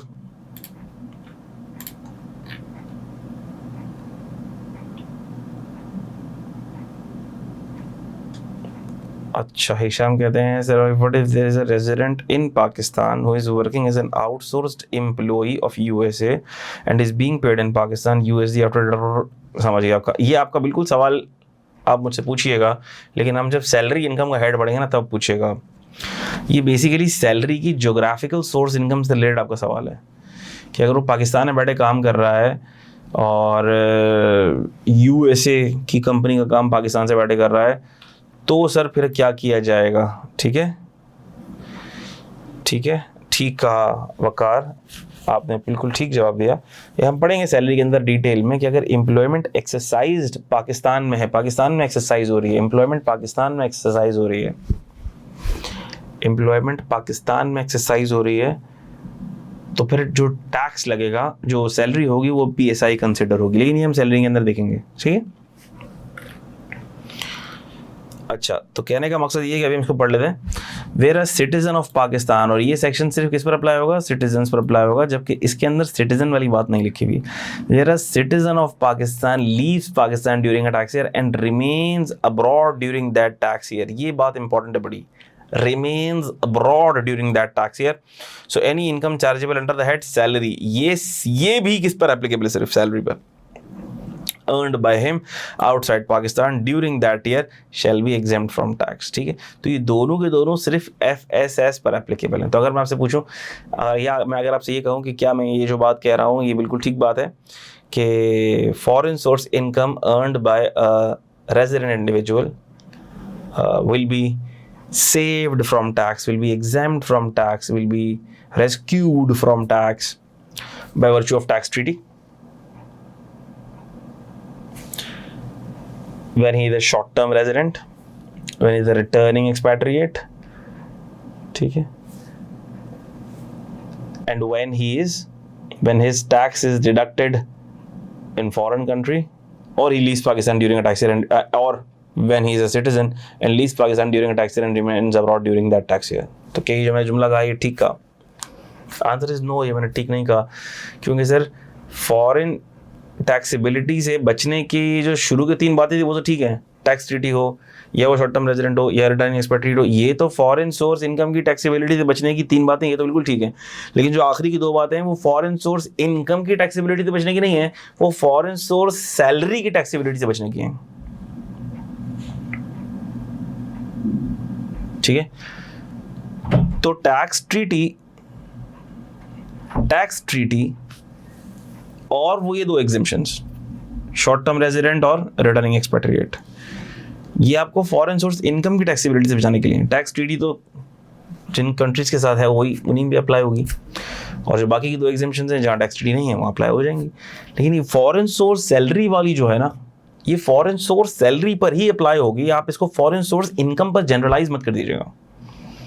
जैसे मिसाल के तौर पर स्टूडेंट्स ये गलती करते हैं कि सर फॉरेन, आपने तो बताया था कि फॉरेन सोर्स इनकम पर अगर फॉरेन कंट्री में टैक्स कटी है तो वो यहाँ पे टैक्सेबल नहीं होगी। लेकिन मैंने ऐसा कभी कुछ नहीं बताया, फिर तो ये सारा रेजिडेंट नॉन रेजिडेंट का कॉन्सेप्ट ही खत्म हो गया। मैंने कहा ये बात मैंने सिर्फ बताई कहाँ पे, फॉरेन सोर्स सैलरी के केस में, जनरलाइज नहीं किया मैंने। अगर मैं जनरलाइज कर दूंगा तो फिर तो वर्ल्ड ओवर इनकम, ये टैक्स वो टैक्स का कॉन्सेप्ट भी खत्म हो गया सारा। Are you getting this? So this is the case. ठीक है, तो ये हमने पढ़ लिया था। और ये भी बता दूं कि जो foreign income tax foreign source salary पर डिडक्ट होगा कि वही टैक्स है, क्योंकि लोग धोखा कर सकते हैं, लोग धोखा दे सकते हैं, टैक्स पेयर धोखा दे सकता है, टैक्स लॉ को घुमा सकता है कि भाई ये देखो मैंने फॉरेन कंट्री के अंदर, देखो ये मैंने चालान पे किया, मैंने फॉरेन सैलरी पे टैक्स पे कर दिया, देखो मैंने ये पेमेंट का चालान पे किया, ये मैंने गवर्नमेंट अथॉरिटी को पे किया है। टोपी ड्रामे नहीं करो आप। फॉरेन सोर्स सैलरी पर फॉरेन इनकम टैक्स का मतलब ये है कि वो जो आपने पे किया हो फॉरेन सोर्स सैलरी पर, वो वहाँ के इनकम टैक्स लॉज के हिसाब से आपने सैलरी के ऊपर टैक्स पे किया हो। जिस तरह यहाँ पर इनकम टैक्स है उस तरह वहाँ का टैक्स का लॉ हो जो वहाँ की इनकम पर टैक्स करता हो, और आपने वहाँ पर ऐसी कोई ऐरी गैरी कोई भी पेमेंट या फाइन या पेनल्टी गवर्नमेंट को दी, उसको आप टैक्स नहीं बोल सकते हो। यहाँ बात हो रही है foreign income tax on foreign source salary की, ठीक है। तो ये बड़ा इंपॉर्टेंट है। तो ये रूल 15 आपको बताता है कि फॉरेन इनकम टैक्स की जो बात हो रही है कि फॉरेन सोर्स सैलरी पर फॉरेन कंट्री में फॉरेन इनकम टैक्स पे हुआ हो, उस वो किसको कह रहे हैं हम। तो a foreign levy is a foreign income tax if the following conditions are satisfied. अगर ये कंडीशंस सेटिस्फाई होती हैं तो कौन कौन सी, इधर जो आपने फॉरेन लेवी पे की है वो टैक्स हो, वो वैसा ही टैक्स हो जैसे कि इनकम टैक्स ऑर्डिनेंस यहाँ की इनकम पर पाकिस्तान में टैक्स लगाता है, और वो लेवी कोई वॉलंटरी ना हो, कंपलसरी लेवी हो जो फॉरेन कंट्री को दी जाने वाली हो, वो कोई पेनल्टी फाइन इंटरेस्ट या ऐसी कोई ऑब्लिगेशन ना हो, ठीक है। The levy is not a tax to the extent that person subject to levy receives or is entitled to receive directly indirectly specifically economic benefit from the foreign country in exchange for the payment pursuant to the levy. अच्छा, ऐसा भी होता है कि आप कोई payment करो foreign country के अंदर और उसके अगेंस्ट आपको कोई वो इंश्योरेंस कर एम्प्लॉय इंश्योरेंस करके देते हैं या कोई हेल्थ इंश्योरेंस करके देते हैं, वो आपने पेमेंट की है एम्प्लॉयर को या कोई अथॉरिटी को, गवर्नमेंट अथॉरिटी को, और आप यहाँ आके दिखाओ कि देखो मैंने तो फॉरेन सोर्स सैलरी पे टैक्स पे कर दिया। हमने कहा नहीं नहीं नहीं, टोपी ड्रामा नहीं करो भाई, ये टैक्स नहीं है, इसके अगेंस्ट तो तुमको इंश्योरेंस बेनिफिट मिल रहा है, ये कोई टैक्स फैक्स नहीं है। Are you getting this? तो ये चीज़ें भी नहीं होनी चाहिए, यानी कि जो फॉरेन कंट्री में अपने फॉरेन सोर्स सैलरी पर पे किया हुआ हो वो फॉरेन सैलरी का फॉरेन इनकम टैक्स हो, तब हम यहाँ पर आपको उस सैलरी पर छूट देंगे और टैक्सेबल इनकम में शामिल नहीं करेंगे और यहाँ पर दोबारा टैक्स नहीं लगाएंगे। क्या ये बातें आपको समझ आती हैं बेटा? Is this crystal clear? मुझे आप एक्नॉलेज कर दीजिए बेटा।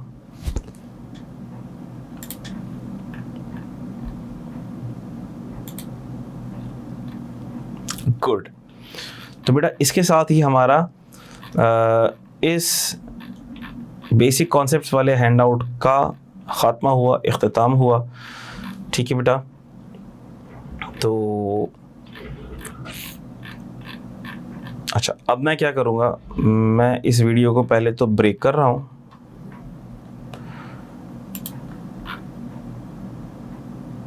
जी यही हैंड आउट मैं भी शेयर कर रहा हूँ, मैं अपना एनोटेटेड वाला ही हैंड आउट शेयर कर रहा हूँ, डोंट वरी। अच्छा, ये मैं पोर्टल के ऊपर अपलोड करूँगा, ठीक है, ग्रुप के ऊपर नहीं, पोर्टल के ऊपर आपको अपलोडेड मिल जाएगा। आज जितने भी लेक्चर्स हैं वो भी सारे लिंक्स मैं पोर्टल पर अपलोड कर दूँगा। अभी तक वो यूट्यूब पे थे, वो पोर्टल पर अपलोड हो जाएंगे इंशाल्लाह। और ये जो लेक्चर्स और ये एनोटेटेड हैंड आउट्स या और ये जो वर्किंग फाइल है वो भी मैं पोर्टल के ऊपर ही अपलोड करूँगा ताकि आप लोग वहाँ से डाउनलोड कर लें। ठीक होगी बात? पहली बात होगी। दूसरी बात ये कि ये चैप्टर हमारा एंड हो गया अल्हम्दुलिल्लाह, अल्लाह के फजल करम से। मैं भी ये वीडियो ब्रेक कर रहा हूँ, ठीक है, ताकि ये लेक्चर ब्रेक हो जाए। और ब्रेक से मुराद मैं यहीं से जूम के ऊपर ही बटन दबा के ब्रेक करूँगा, सेशन चल रहा है अभी। और फिर मैं इस पूरे हैंड आउट को समराइज़ कर देता हूँ, ज़रा समरी, क्विक रिकैप, ताकि हो सकता है पेपर से पहले जब आपको ये चीज़ें रिकैप करनी हो तो मेरे हर टॉपिक के बाद मैं कोशिश करूँगा कि उसको एक क्विक रिवीजन या क्विक रिकैप करवा दूँ, ताकि आपको एंड टाइम पर अगर सिर्फ रिकैप करना हो तो वो आप सिर्फ 5 मिनट की वीडियो देख लें तो आपका रिकैप हो जाए, ठीक है। So we will do it for every hand out, every topic which we are covering इंशाल्लाह, ठीक होगी बात। So let me recap this for you, फिर हम इंशाल्लाह इसके क्वेश्चंस को देखते हैं कि किस तरह से क्वेश्चंस आते हैं एग्जाम में।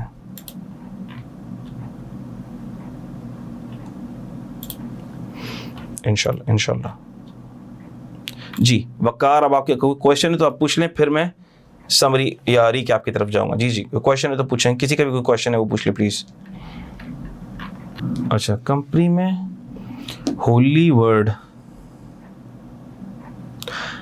देखो कंपनी में होली का वर्ड बहुत सिंपल है ना, होली का वर्ड है for the whole tax year. मिसाल के तौर पर सारी board of meeting for the whole tax year Pakistan में हो रही हैं, सारे बोर्ड ऑफ डायरेक्टर पाकिस्तान में आ रहे हैं और मीटिंग कर रहे हैं। अगर पूरे साल के अंदर 10 बोर्ड ऑफ डायरेक्टर की मीटिंग हो रही हैं तो 10 के 10 कहाँ हो रही हैं? पाकिस्तान में। होली 10 एग्जीक्यूटिव डायरेक्टर्स हैं और वो 10 के 10 कहाँ रह रहे हैं? पाकिस्तान में। और कहाँ से ऑपरेट कर रहे हैं? पाकिस्तान से। होली पूरे साल। सर 10 डायरेक्टर हैं 8 महीने पाकिस्तान से ऑपरेट किया, लेकिन 2 महीने पाकिस्तान से ऑपरेट नहीं किया, पाकिस्तान से ऑपरेट नहीं किया, पाकिस्तान से कंपनी रन नहीं कर रहे, क्या ये होली में आएगा? नहीं आएगा, वो फॉरेन कंपनी रेजिडेंट नहीं होगी।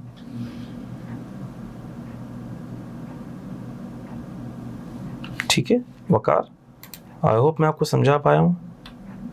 फॉरेन कंपनी के लिए बात हो रही है। ये होली वाली चीज़ हम किसके लिए देख रहे हैं? फॉरेन कंपनी के लिए देख रहे हैं, जो पाकिस्तान के लॉज के तहत इनकॉर्पोरेट नहीं हुई भी। पाकिस्तान के लॉ के तहत जो इनकॉर्पोरेट हुई है, कंपनीज एक्ट के तहत जो इनकॉर्पोरेट हुई है, कोई सोसाइटी एक्ट सोसाइटी इनकॉर्पोरेट हुई है, वो भी कंपनी के डेफिनेशन में आती है।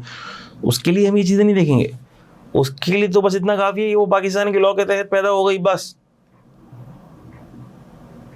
वो हमेशा ही रेजिडेंट कंसिडर होगी, चाहे कोई यहाँ हो, चाहे बाहर हो, बोर्ड मीटिंग यहाँ हो, बाहर हो, कहीं भी हो। उसके लिए ये सवाल ही नहीं है।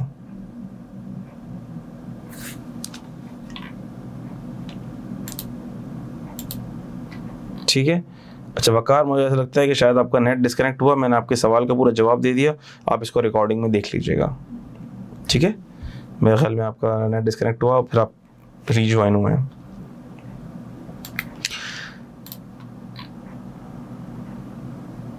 ठीक है, मैंने आपकी क्यूरी का जवाब दे दिया, आप इसको रिकॉर्डिंग में देख भी सकते हैं। सही है, अच्छा।